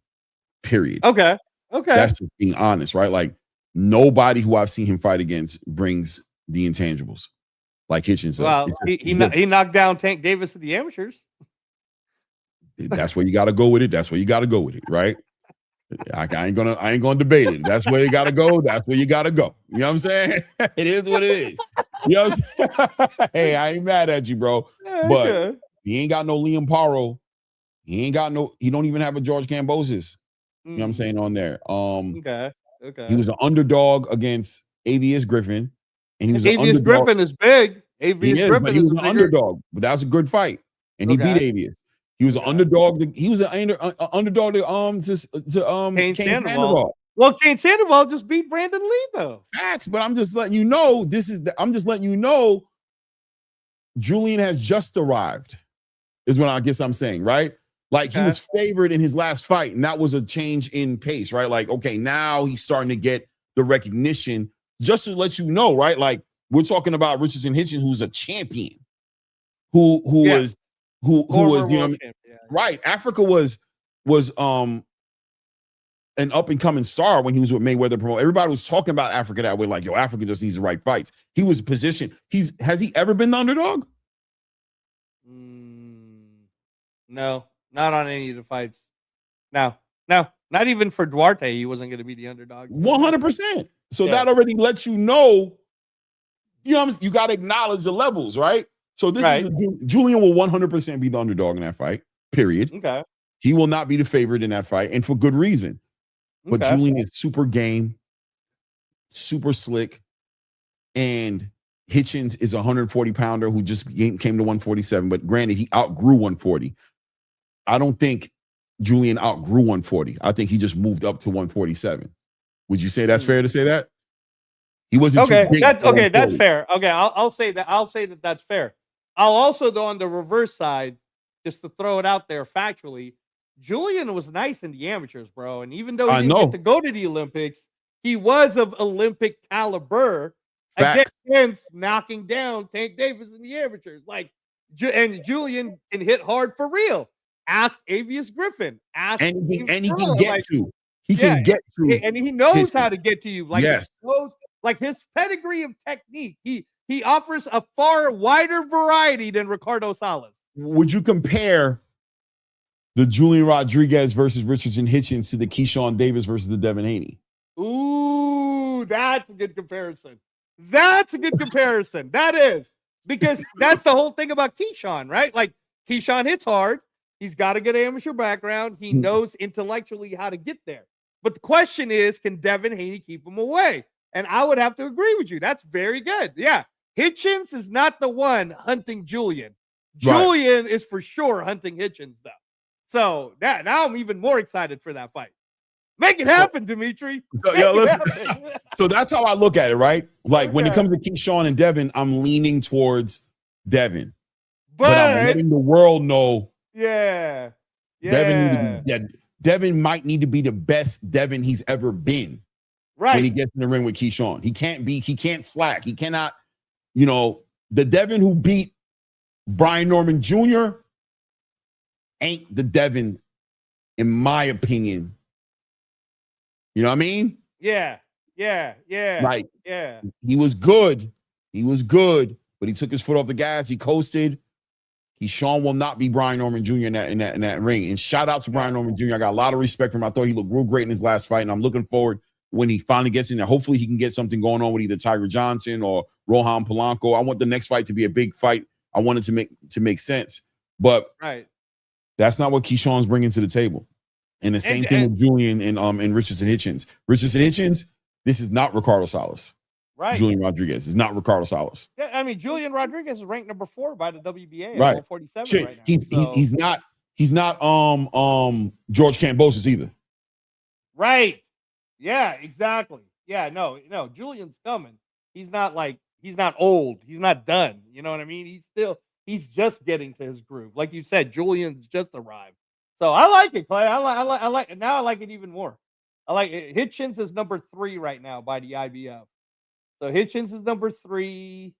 He's not ranked and Julian's number 4 by the WBA. So I like it. Number 3 versus number 4. I like it. Do it. Make it happen. Hey, Coach, there's a link. I'd love to have you up here to build on that, Coach. If you want to hit that link, it'd be awesome to have you up here. There it is. Coach says, I believe that many are underestimating Julian's chances against Hitchins. Facts. As we all know, different fighting styles can greatly impact the outcome. Facts. Julian is skilled at dictating the pace of the fight. 100%. That's what I was saying. You know what I mean? You're not going to be able to just slow Julian down and just coast the way you did against Ricardo Salas. I'm giving Hitchins his proper just due based off the fact that he is a champion who came from 140 and he's beaten. And, you know what I'm saying? I can't put him in the conversations of fighting a Devin Haney or Shakur Stevenson or Gervonta Tank Davis and not favor him over Julian, who hasn't. Right. I don't favor Julian against Devin Haney. I'm not saying I favor Richardson Hitchins and that either, but I haven't put Julian in those conversations against Devin or against Tank, even though they have that history against Shakur. You know what I'm saying? Against the elite. I haven't put him there yet. But a win over Hitchins will legitimately catapult that man right into all of those conversations. Yeah. Right into them. Yeah. And I'll flip it around and say if Hitchins beats Julian, that's a good win for Hitchins. You know, like that's a second 147 win at 147 pounds. And it'll prepare Hitchins to move on to whatever the next thing is. So I like it, man. I like it. I hope it happens. I hope Dimitri, do your thing, man. I hope it happens. No Julian is definitely calling him out. Did you see Julian in the red suit? Julian was sleeping with the pimpy white hat. He was sleeping. He went to sleep. He was like, "Oh man." And yeah, man. Listen, the building was co-signing Julian. They were feeling that way about him. And once again, it's not about what Richardson Hitchins can do. It's about what he's willing to do. And he wasn't willing to put on the big show. And maybe it was because of his hands, whatever have you. But that's Abdullah, the other thing, right? Let's point yeah, that out. it's all part Hey, of it. man, you're gonna have to go. I don't hear about Hammer Hands having problem with his hands. No, his name is Hammer Hands. So, So if Hitchins has the same problem in this scenario, what Ricardo Salas couldn't do from round 7 to round 10, Hitchins or Julian will for sure capitalize on if you hurt your hand on a fight against him. So I like it, Clay. I like it. I think that's the fight. Make that fight happen. I Make think it that happen, definitely is a Ryan. fight. Right. That definitely is a fight, man. Let's see it happen. I think that is a fight, though. I ain't gonna lie. I'm expecting to hear about that fight. I'm expecting to hear that. So we'll see. But I'm expecting to hear Julian Rodriguez versus Richardson Hitchins, and I think it's a big fight. I think Julian Rodriguez has earned himself a reputation at Zuffa Boxing. Anybody who's been watching Zuffa Boxing are going to say, yeah, that's a fight I want to see. Right. Because they've seen Julian do what he does. And Right. Hitchins, if you have questions about Hitchins, if you think he's pillow-fisted, if you're thinking he's overrated, if you're thinking this and that, then you're also thinking that Julian has a good chance of winning that fight. Don't play. Right. And again, too, Clay, the other thing I'll say is for people who are against a fight like this, they're not catering to you anyways. But I'll tell you who does know who Hammer Hands is. The WWE fans know who Hammer Hands is. Mhm. UFC fans know who Hammer Hands is. So that's who they're going to cater it to anyway. So no, man, Julian's in a great position. Make that fight happen, Dimitri. Yeah, Make that Joe fight Winston happen. Vilbrun says Hammer Hands lost to Jose Pedraza. Listen, man. Yes, but listen, he'll tell you. He's been on the show before. He wasn't as dialed into the game like he's supposed to be. He wasn't, dialed into everything he was supposed to be. He was handling shitty multiple management. things. He's literally focused his whole entire being to boxing now. All he does is train, eat right, all he's focused on is this is a different, and that's what Zuffa has brought to a lot of fighters who are over at Zuffa Boxing, right? Including Jalil Hackett. Right. Including Jalil Hackett. They're bringing this second chance in where they feel like reinvigorated. These fighters weren't their best versions when they lost because in the traditional space, they weren't making enough money. They weren't eating right. They didn't have the nutritionists. They didn't have the facilities. They didn't know that boxing was going to be the end all be all. They had other plans. They had B plans. There's no B plans for these fighters no more. They all have careers now, and they're all taking it very seriously. Right. Yeah, no. I mean, hey, man, when you got your manager staying with you during camp like Dimitri does for Julian, that's a different level of confidence and energy, bro. So I'm with it. I'm with it. I like it. Let's make it happen. Edward Torres, man. Listen, man. In Zuffa, it would be. In Zuffa, it would be. I would say this. Beauty is in the eye of the beholder, right? A mission statement doesn't mean that that's going to happen every time, right? We're talking about what we aim to do, right? And I don't want to say we, them, or whatever. Zuffa, if I tell you right now that I aim to do something, that doesn't mean that it's going to happen immediately, right? That means it may take time for me to put it together. Like I just said earlier, if Zuffa signs or Zuffa puts on Tank Davis versus Shakur Stevenson, there's an argument there to say that you would have never seen that fight without Dana White involved. Absolutely. Right? Absolutely. There's an argument there to say that fight, you was about to miss that. That was never going to happen. So it's a mission statement. The matchmaking at Zuffa is undeniable as far as competitive matchmaking is concerned. And like my brother Angelo said, that's the best at Zuffa right now. Mm-hmm. Hitchins versus Julian Rodriguez is the best versus the best, bro. Yep. That's the best versus the best. It is what it is. You know what I'm saying? It is what it is. But I understand. Listen, I think when Zuffa comes out, when anybody comes out, if I come out and I give you high expectations for myself, you're going to hold me to those high expectations. I get it. It's fair play. You know what I'm saying? Like if I come out and tell you I'm going to do all these great things, everything I do, you're going to hold me to that standard that I set for myself. And Zuffa doesn't need me to defend it. They gave the standards. They gave what they were going to deliver to you guys. And it's up and it's fair play for you guys to constantly hold them to that high level of scrutiny. That's what it is. They signed up for that. They signed up for that. It is what it is. It is what it is. You know what I'm saying? Yeah.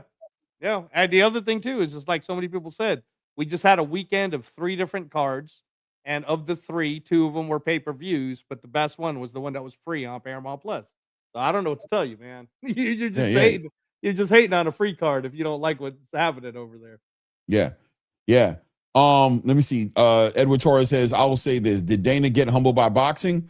I mean, his tune changed from the beginning of the year. It was no belts, no own identity, no working with other promotions, only in-house. I don't feel like that's what he said. I do agree with the belts. I do agree with the belts. You know what I'm saying? But I think at the end of the day, the most important thing that Dana said to that I heard was a lot of things are going to change, that we're growing. You know what I'm saying? That he started off small in the apex for a reason. He started off to get all the growing pains, to see the problems and address the problems. He never turned away anything as completely impossible. Matter of fact, Dana White. Yeah, in March he had the IBF working with him, or so he thought. that was March, bro. So one of the biggest things two things that Dana's that he's always said, consistent all the way through. Number one, anything is possible. He's always said that, right? And number two, judge me at the end of the year. And those are the things I've held him more to that standard than anything, because I expect Dana White as a good businessman to adapt to his environment and overcome obstacles and make the proper adjustments. So him saying it's whatever the fighters want, I think it's always been about that. And it was an understanding the moment he signed Jairo Pataya and he allowed that IBF belt to be on that table and that he paid the sanctioning fees, that he was willing to do whatever he needed to do to keep his fighters happy. So it hasn't changed that much. I just think people have held on to what they want to hold on to so they can hold them accountable, but they don't acknowledge the change in things that they do or things that they say as also holding true to a promise that he's going to make boxing, change the space of boxing in a big way. And I think he's doing that. Right. Shout out to Dimitri, by the way. There's the response to the people, man, from the manager, Julian Rodriguez, right there. My guy, Dimitri, says, we are very comfortable being the underdog against undefeated fighters with talents and styles. I know y'all are. I know y'all are, bro. But I got to be fair, right? That's what I said. I had to be fair, you know what I mean? And say, man, I'm favoring Hitchins. But once again, I'm comparing it to Keyshawn Davis versus Devin Haney. And if you know how I feel about that. You know what I'm saying? Yes, I got to give Haney his respect. I'm telling Haney, you better be the best Haney you possibly have ever been to beat Keyshawn, which I think you can do. And I think that means a lot. But Keyshawn's not there to be taken lightly and to just be outclassed by, no. That's not what he's there for. He's not there for that. He's not there for that. So let's get into the last fight, the main fight of the card, because I got to go soon, and we got some people in the back who want to come up as well. Oh, okay. All right. So Edgar Berlanga shows up into the building. He has a great entry. You know what I mean? First thing I'm going to tell you right now is New York love Edgar Berlanga. I'm telling you right now. I want y'all to understand that New York loves this guy. Whether you feel him, you don't feel him, you feel like he's overrated, New York showed up for him. Now, there were people in the building who was hating on him too. There were Puerto Ricans in the building who were like, this dude's trash, he's a bum, man, I'm tired of this dude. They were upset. They were upset at him for getting knocked down, which is just fans who just came in. I think whenever you see fans acting like that, it's because they like him so much that when he lets him down, he pisses those guys off the most. You know what I mean? Right. But the building rumbled. People showed up for him. Stars showed up. You know what I mean? Fat Joe was in the building for show. You know what I'm saying? Terror Squad was in the building for sure. A Boogie with a hoodie was there. A Boogie with the hoodie was in there. They came out. I think A Boogie probably came out for Hitchins more than Berlanga though. Yeah, I think so too. Yeah. But they love Edgar Berlanga. Place was rumbling, packed out, standing room. It looked like every seat was popping. Phones flashing, the lights crazy. I got pictures on my phone that I could just show you guys that it was just crazy in there. You know what I'm saying? It was literally just crazy in the building. We knew, though, that we had a game opponent in front of us, didn't we? Didn't we know that Stephen Butler was going to be game opponent? We tried to tell you. I remember on Zuffa Tuesday, we were trying to tell you. I know I told you. I was like, I'm not saying bet on Butler, but I am saying it's not a plus 400. Shout out my brother Kev. My brother Kev put $50 on a knockdown happening from each one of those guys and won, $500 right in front of my face, right? He was like, yo, both these guys is getting knocked down. He's like, hey, we got real quick, Clay. We got a special guest coming on in a second, so look for him when you see him. That's what's up. That's what I already know. I appreciate that, bro. Thank you. Yeah, both guys are gonna get knocked down. So let's talk about it. Let's talk about it, man. Edgar Berlanga shows back up into the building, bro, and he's coming off of a devastating knockout loss against Hamzah Sheeraz. Yeah. This is his second chance. Yeah. This is his opportunity. Zuffa believed in him. Zuffa gave him the nice bag, gave him the hometown headline on the back end of a loss. He was going to have to show and prove, bro. Am I bugging? Like, no. This is like, no, this that is was like the, you I talking mean, you holding me through it.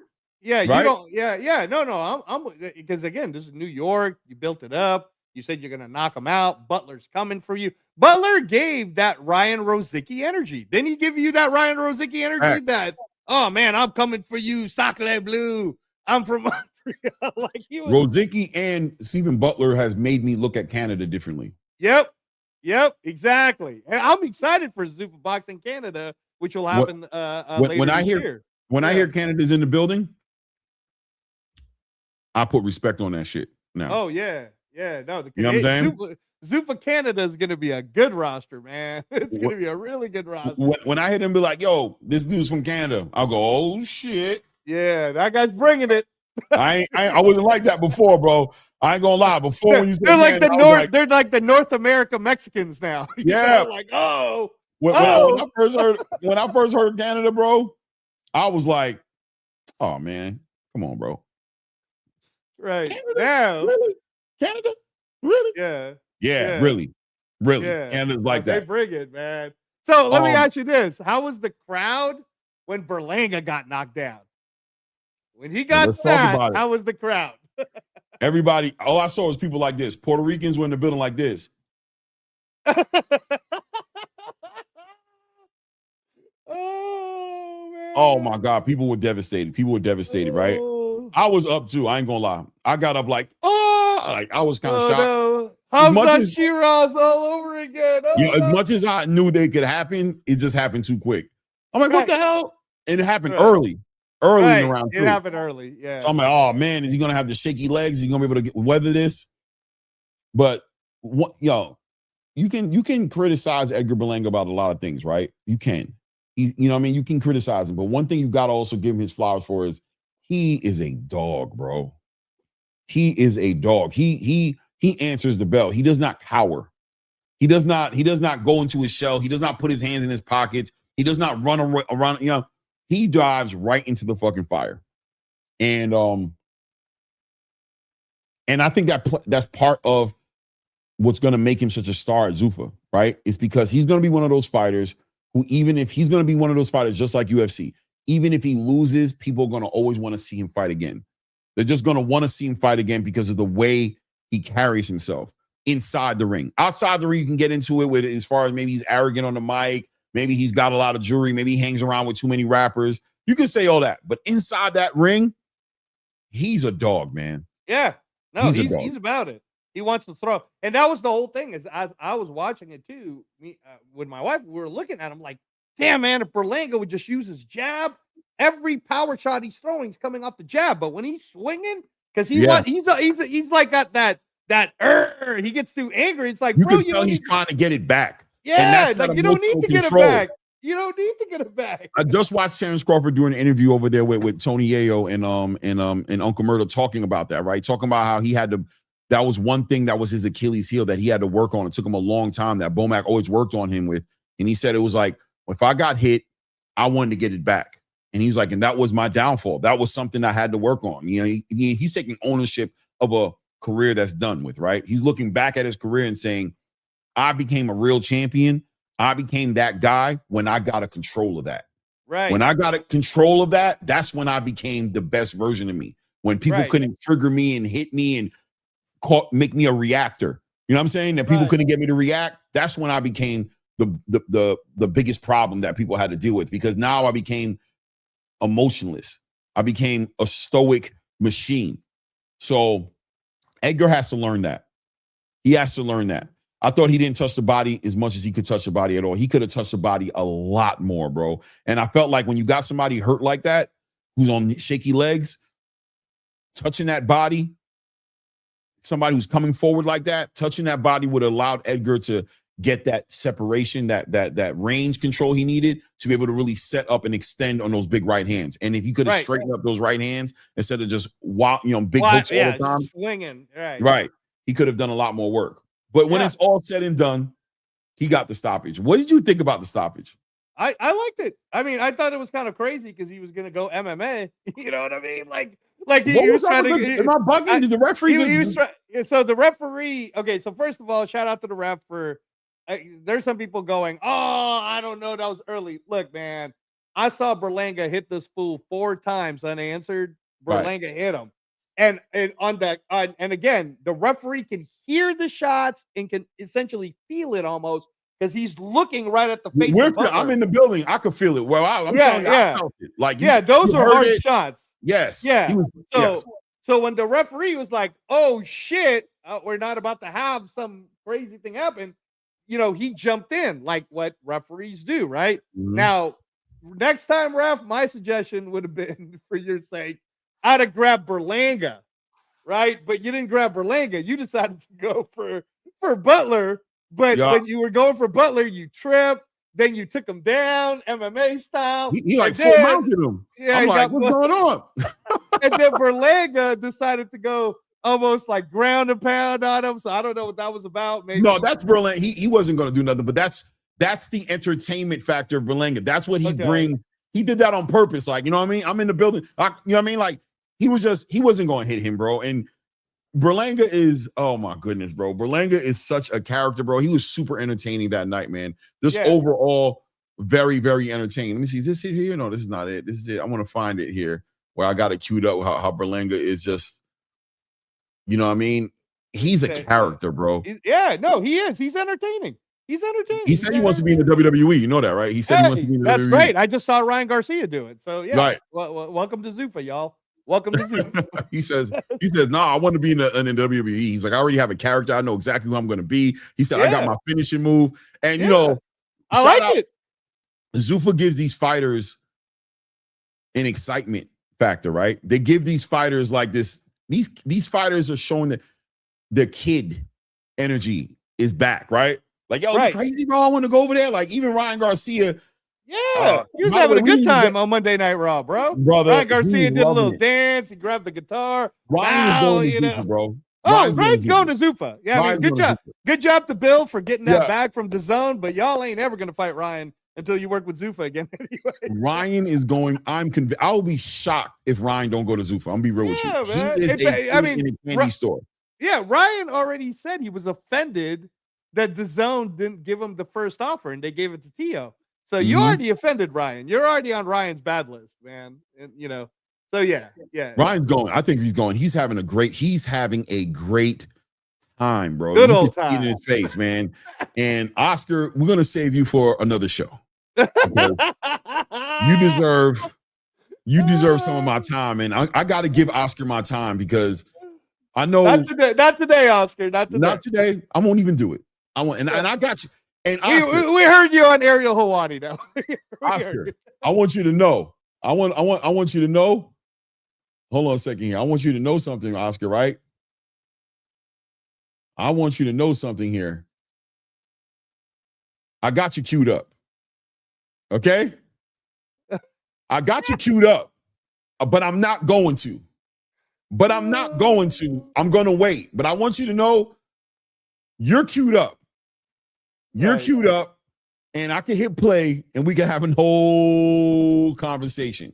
No, but that's not. No, today we're celebrating. We're not gonna. I just wanted to show. I just wanted to show I just wanted to show you. I'm gonna pull you down. Right. I just wanted to show you. There's going to be a show. There's going to be a show. You're queued up. You're queued up, brother. You're definitely queued up. You know what I'm saying?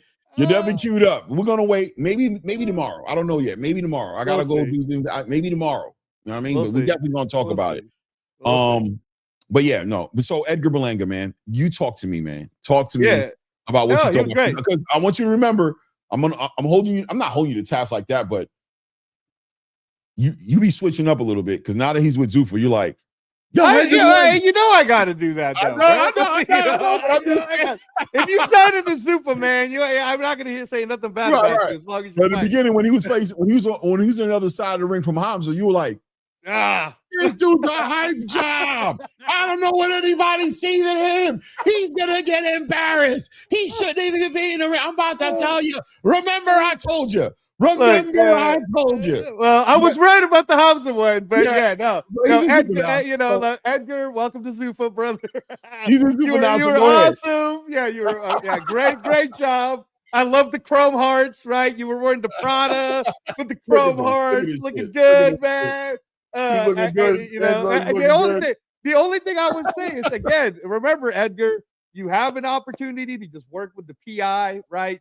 Get yourself even more chiseled than, because I don't know if you like that look, but I think you can get a little bit more chiseled, like how Jalil looked, really chiseled, and then let's work on that jab, man. I really think that if you just stick to a game plan and you don't got to go swing wild, man, you're going to finish a lot of these dudes. But I'm going to be honest with you too. I actually think if Edgar wanted to, he could build his body strong enough, like rock solid, to be 175. I think he'd be hella dangerous at 175 for me. But, he wants to fight at 168. I guess he's calling out Munguia. I think the Munguia fight could happen because Munguia works with Canelo now. So that could be a good fight. But for now, is this what they call gentle parenting, or what do they call this? What do they call this? I just want to, if for me, right, I'm talking to Ryan Scalia and Charles, like, if we could just let, Edgar, he wants to fight everybody, that's great. But if we could just let Edgar grow into the system a little bit more. I love it. Grow. I love it. Yeah, because we got a superstar in our hands. Right? Do the hands. Bring out the best. I just want to, it's like he's like a good pasta that just needs to be, he's like a flower, Angelo. He just needs to be watered, and is he like a flower now? Let's give Berlanga a lot of love. I don't need to see him fight Hamzah again. What do we for? We don't need to do that.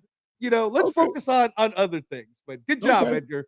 Yeah, hey, you say you were there, man. You said New York likes him. Listen, they love him. I'm gonna tell you the truth. They love Edgar. They do. And if I didn't witness it for myself, I might not have believed it all the way, because it's not hard to believe, because he does have that, but the building, I know Dana looked at it like they fuck with you here. I could see why they wanted you to headline when you were on the same car with Shakur. I could see the star qualities that Edgar Berlanga has. He's great on the mic. Even in the press conferences, the reporters loved him. Very captivating, very animated, very honest. Very honest. He held himself accountable. Shout out to his corner. You know what I'm saying? He showed a lot of love to his corner, bro. And reinforced the whole idea of the whole entire team effort. You know what I'm saying? That goes in. Hold on a second. We got him. We got our guy. What is going on here? With the wrestling, with boxing, man, I just want to become a superstar in life and just let the world know that you could do anything. Absolutely. Well, once again, congratulations. Thank you. Is this it? I think this is it. I just want to play this in. With the good fight. Congratulations on your win tonight. I wanted to talk about the third round because you got off the canvas at the end of the second, and it looked like you had blood in your eyes. You wanted to go out there and even the score, and you were able to hurt him. I thought that was a 10-8 round without a knockdown. Was it hard to get back to what was working early on and being disciplined with the jab and being like, okay, I need to be patient and I'm going to get him out of here, but I can't rush it? Shout out to Coach Mark, man. We got to clap it up for this guy. Coach Mark is amazing. We got tremendous chemistry. He knows. Listen, one thing about Coach Mark, he knows I'm a dog, and he knows he actually he loves me so much, literally loves me so much that, and sometimes in camp he won't bring in like real tough guys because he knows how I get. Like I get crazy. Like I love it. I love that fighting. Like I love getting it in. And he wants me to box, use my jab, and work on things. You know what I'm saying? So, but Coach Mark knows me, man. He knows, and definitely, like after that second round, he regrouped me. You know what I mean? I had, like you said, I had blood in my eyes. I seen him, and I was like, Butler, I'm a break your head, boy. You know what I mean? But Coach Mark was like, yo, keep using your jab, man. You're gonna get this guy, man. Keep using your jab, keep using the feints. Keep using your jab, man. Keep using your face, man. Come on, man. Come on. I'm like, all right, I got you.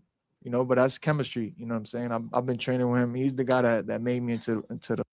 Yeah, I just wanted to bring that up real quick. No, I love it, man. I can't wait to mean? meet Coach Mark. Yeah, that was great. That was awesome. You know, but the team, you know, I always say it's underrated, man. You got to shout out the team. So look, I want to bring up somebody special for the building. I mean, listen, man, he's a regular guy.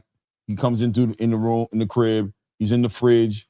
He's waiting on. He's trying to see what's going on dinner. He more than family at this point. To introduce him like I got a special guest. Y'all gonna be like, it's just. No, but you know what? He is special, y'all. No, he is special. And here's the other thing too, man. Don't let familiarity make you think the wrong thing. Just because he's here all the time, don't mean he ain't who he is. You heard? Hey, Coach of the Year for me. Coach of the year for me. Coach of the year, damn. Okay. Yeah, I'm just saying. Don't let Jalil beat up on. Hey, you put him in a lot of conversation. That's a big conversation. That's a big. Let's bring him. I wonder what he thinks about that. Let's bring him up here. Let's bring up Coach Bernard Hackett in the.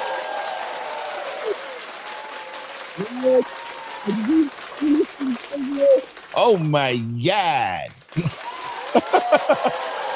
Angela don't give a damn, you know what I'm saying? What's up, Coach? What's up, Coach? Well, you're muted. You're muted. You're muted.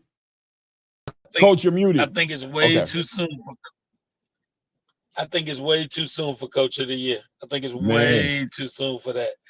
I got a lot of stuff. We're going to judge you at the end of. We're going to judge you on January 1st, 2027.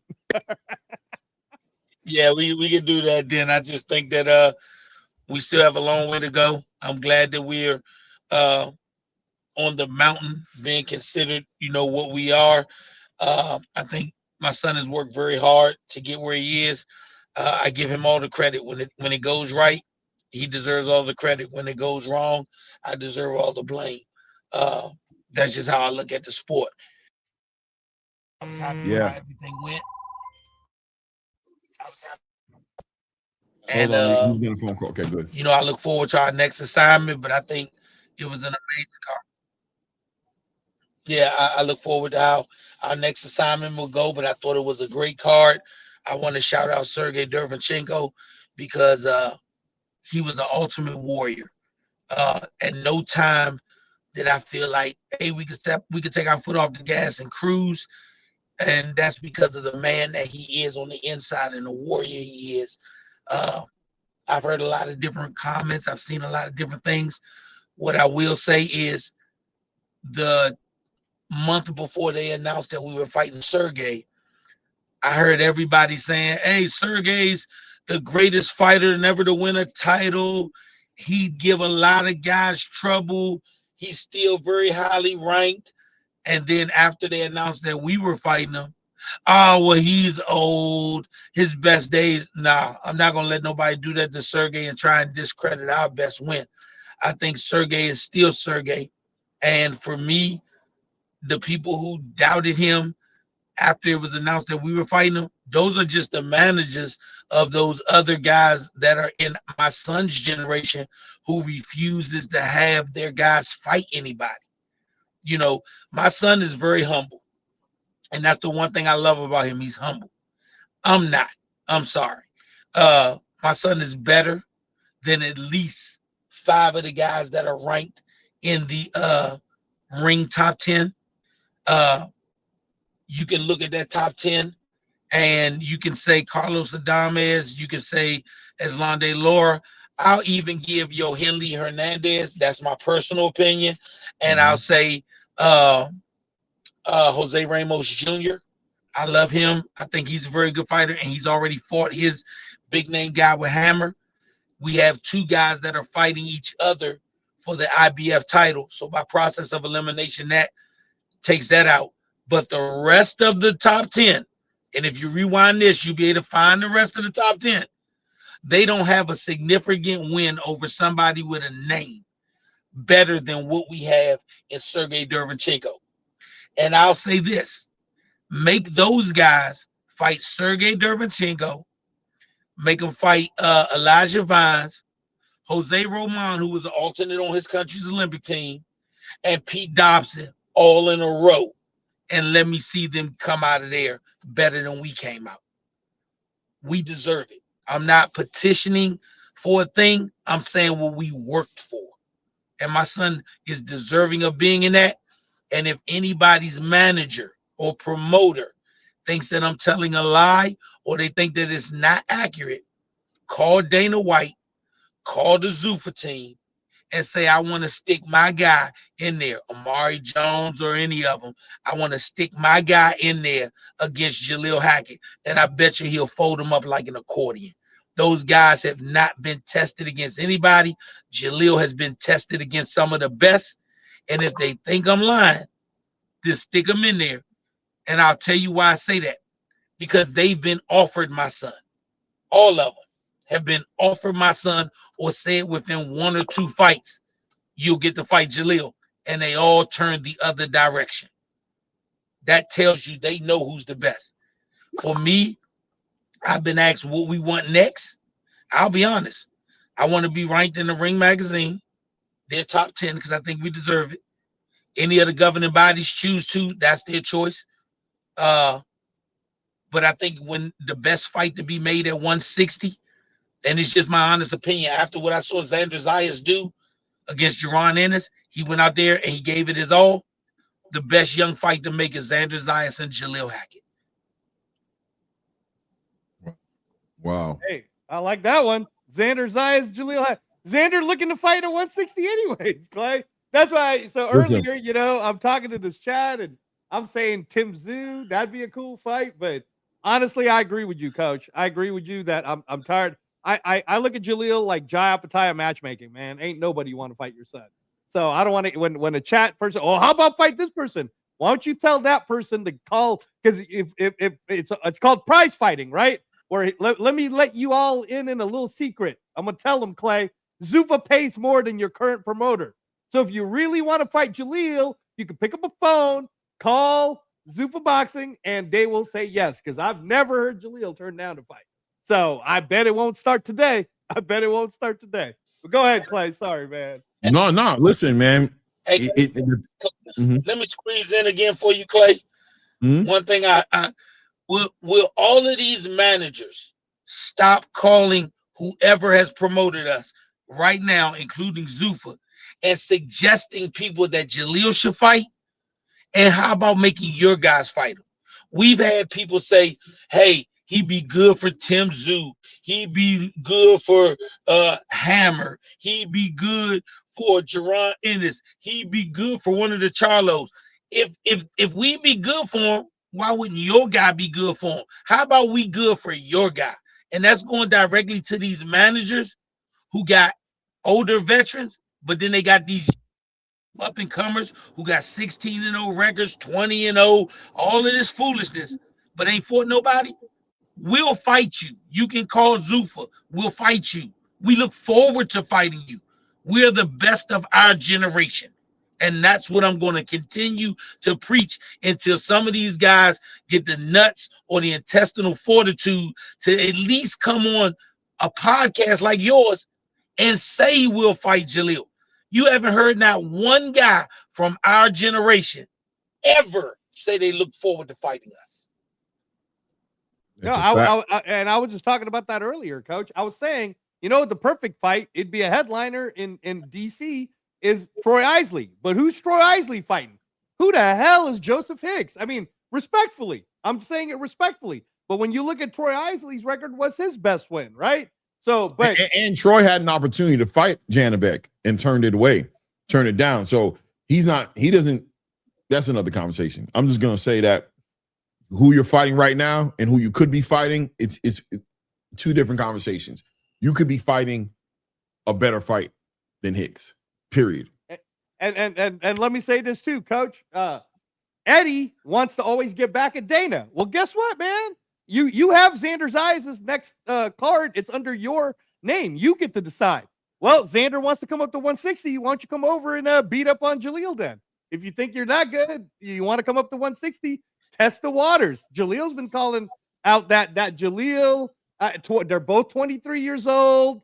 You know, you know, both of you got one loss anyway. Hey man, that'd be a fun fight. That's a Zuffa boxing type of fight, right, Clay? Xander Zayas versus Jalil Hackett. You know, that's fun. Yeah, there's a lot of opportunities out there. And once again, on the back end of that performance, and I talked to Coach on the phone that night, and I was thinking about, because I could have went to New York to my mom's house, but I had all my truck, all my stuff was in my boy's house in Jersey. I'm like, it's gonna be a crazy mission for me to get back to, you know what I'm saying, to get back to Jersey. But I had it 9-1, and you know, I put a posting up on social media, and I caught help from my guy Mill, right? Because I said easy work. I said, if you know, you know.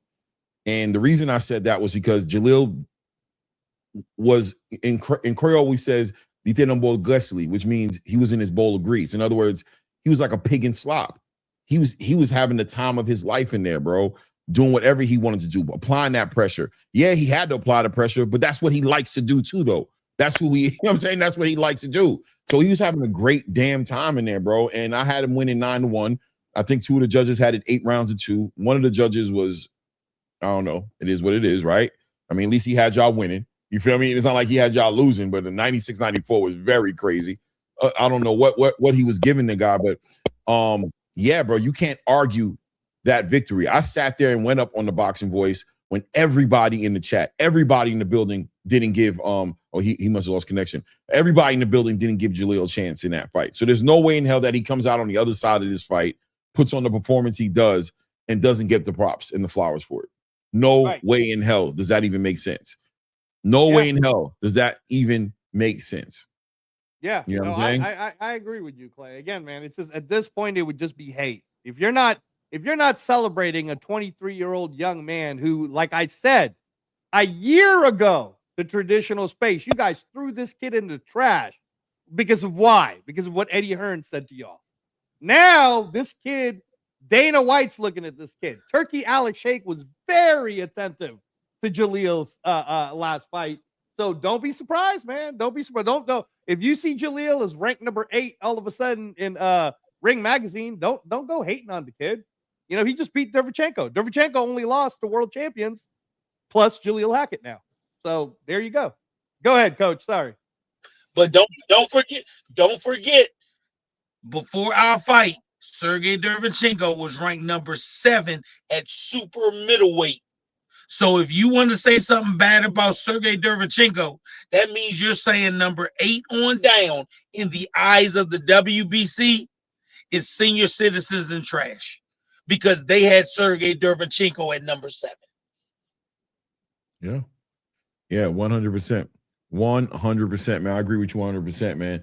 I'm not going to lie to you about that time, because I got the crazy text saying that they're going to need me to move around. I do want to. Yeah. Can we let Coach close with, Coach, can you just give us your overall feelings then on how it, what was it like for you, just on the coaching side, right? On the coaching side, like, were you? Wait, before you go there, Coach, you was in the building. Would you consider that a packed out building? Yes. I was in the building. Yes, I'm telling you, it was a packed out building. They did great numbers. They did great numbers. Yeah. That place was on fire. That place was on fire. So for the people who see that wasn't, I don't know what y'all was seeing. I was in there. It was up. It was cooking. And especially after the Otto Volley knockout, but maybe even more after the Jalil Hackett. They loved Jalil's performance. Absolutely loved his performance, bro. He had the place rocking. But go ahead, Coach. Man, right after that win, I was excited, but I immediately went to my thought bag, and I thought to myself, shout out to Floyd for getting us started as a pro. And when we had opportunities that may have been more advantageous for Jalil, he didn't hold us up. He allowed us to pursue. Shout out to Eddie Hearns for putting us in position to win the WBC Continental title. Shout out to everybody who had opportunities to work with us and didn't want it after we lost. Shout out to Zuffa for wanting to work with a kid that they saw potential in even after that. And I will always say that, Sergey, you helped us and you were our Olympics. You were an Olympian. You were our Olympics. And I always take business as business. That's why I shout everybody out who gave us a chance. But on a personal note, shout out to Eddie Hearns for not having no faith in my son. Because if you had faith in us and you kept us with the company, we might have still been with you. But because you were faithless, you threw us under the bus, and you talk more trash about Jalil as if he was the rapper that didn't have a sandwich in it, and you threw it away. Every single time there's an opportunity to fight a matchroom middleweight, we take it as a personal obligation to beat they ass. Put belt to ass. Man, listen, crazy. Hey, that's the truth, bro. That's when it gets personal. That's what comes with it. That's what comes with it, right? There's the fair play part of it where it's like fair play. You have your opinion, but then there's the other part. The other part is bring that ass here, boy. You know what I'm saying? And we gonna find out how good your eye is for talent. We're gonna find out how good your eye is or was. Yeah, into the chat, man. You guys should again get on the bandwagon if you're not there yet, because Jalil Hackett turns down no fights. You're not going to hear no excuses from Jalil. If they give him an offer, he's gonna say yes because he ain't afraid of nobody. So, and that's the type of fighters we should be celebrating. So, 100%. Hey, so I'm about to close out about that time. Get something to eat. Get ready. I gotta go to work later tonight. I wanted to take a moment here, also. I don't want to end the show on a down note, but I do want to show some love because a good friend of mine, and I think you might know him, Coach Hackett. My boy Nook, man. My boy Nook passed away 2 weeks ago, bro. You know what I'm saying? In DC. You know Nook, Coach? Man, I'm so old at this point. I can know 100 people. I know 50 that I forgot. So I apologize. But anytime people lose somebody, a loss of that nature is eternal. So there is some loss to somebody. Like my grandfather used to say, everybody is either an angel or a demon in somebody's story. So for somebody loved them. So anybody who had a loss, you know, my heart goes out to him. Yeah, man. He passed away 2 weeks ago. You know what I'm saying? He passed away. So rest in peace, Nook. You met him before, Reyes. They know him as Dub, well connected. You know what I'm saying? Yeah. Oh, Dub, well connected. Yeah. Oh, man. Shit. Yeah, he passed away. Crazy, man. Crazy, bro. Crazy. So rest in peace. I mean, to his family. Was it unexpected? Unexpected, Clay? It was unfortunate. Yeah, it's an unfortunate situation. I'm saying what happened to him. So, man, salute, man. Salute to him. Salute to his family. Salute to the Russells. I know they were close with Nook. You know what I'm saying? Super close with him. And rest in peace, man. You know what I'm saying? Yeah, rest in peace. Rest in peace for sure. Shout out to everybody in the building, man. I appreciate you guys, man. I wanted to do this show for about another hour and a half because I wanted to get in some other conversations. Go ahead. What's up? No, I was just going to do one quick shout out. So Severe, who's our Raider Nation podcaster, he said he wishes Clint Kubiak spoke more like Coach Bernard Hackett on the pressers. So there you go, Coach Hackett. Clint Kubiak needs to get some lessons from you. Man, I appreciate you the guys. The league man. is very different from boxing. Yeah, just a little bit, right, Coach? Just a little different. I'll let you guys do that. I'm too busy focused on Jalil right now. But well, yo, shout out to everybody in the building, man. Congratulations, Jalil Hackett, man. Man, great night for him, man. Super got the bonus. I can't wait to hear what his next fight's gonna be. I know Dana's super stoked. I know Turkey saw something nice too. So, hey, man, I have a feeling the Hackett's gonna get real expensive in a minute. Some real expensive talk. Gonna be real expensive. Hey, shout out to everybody in the building, man. Until the next one, we'll catch y'all on the next one, man. Hit the like button, subscribe to the channel. It's that ATP Combat Media Show. It's Read the Ring. It's your boy Rain. It's your boy Reyes. And shout out to Team Hackett. Shout out to everybody in the building. Until the next one.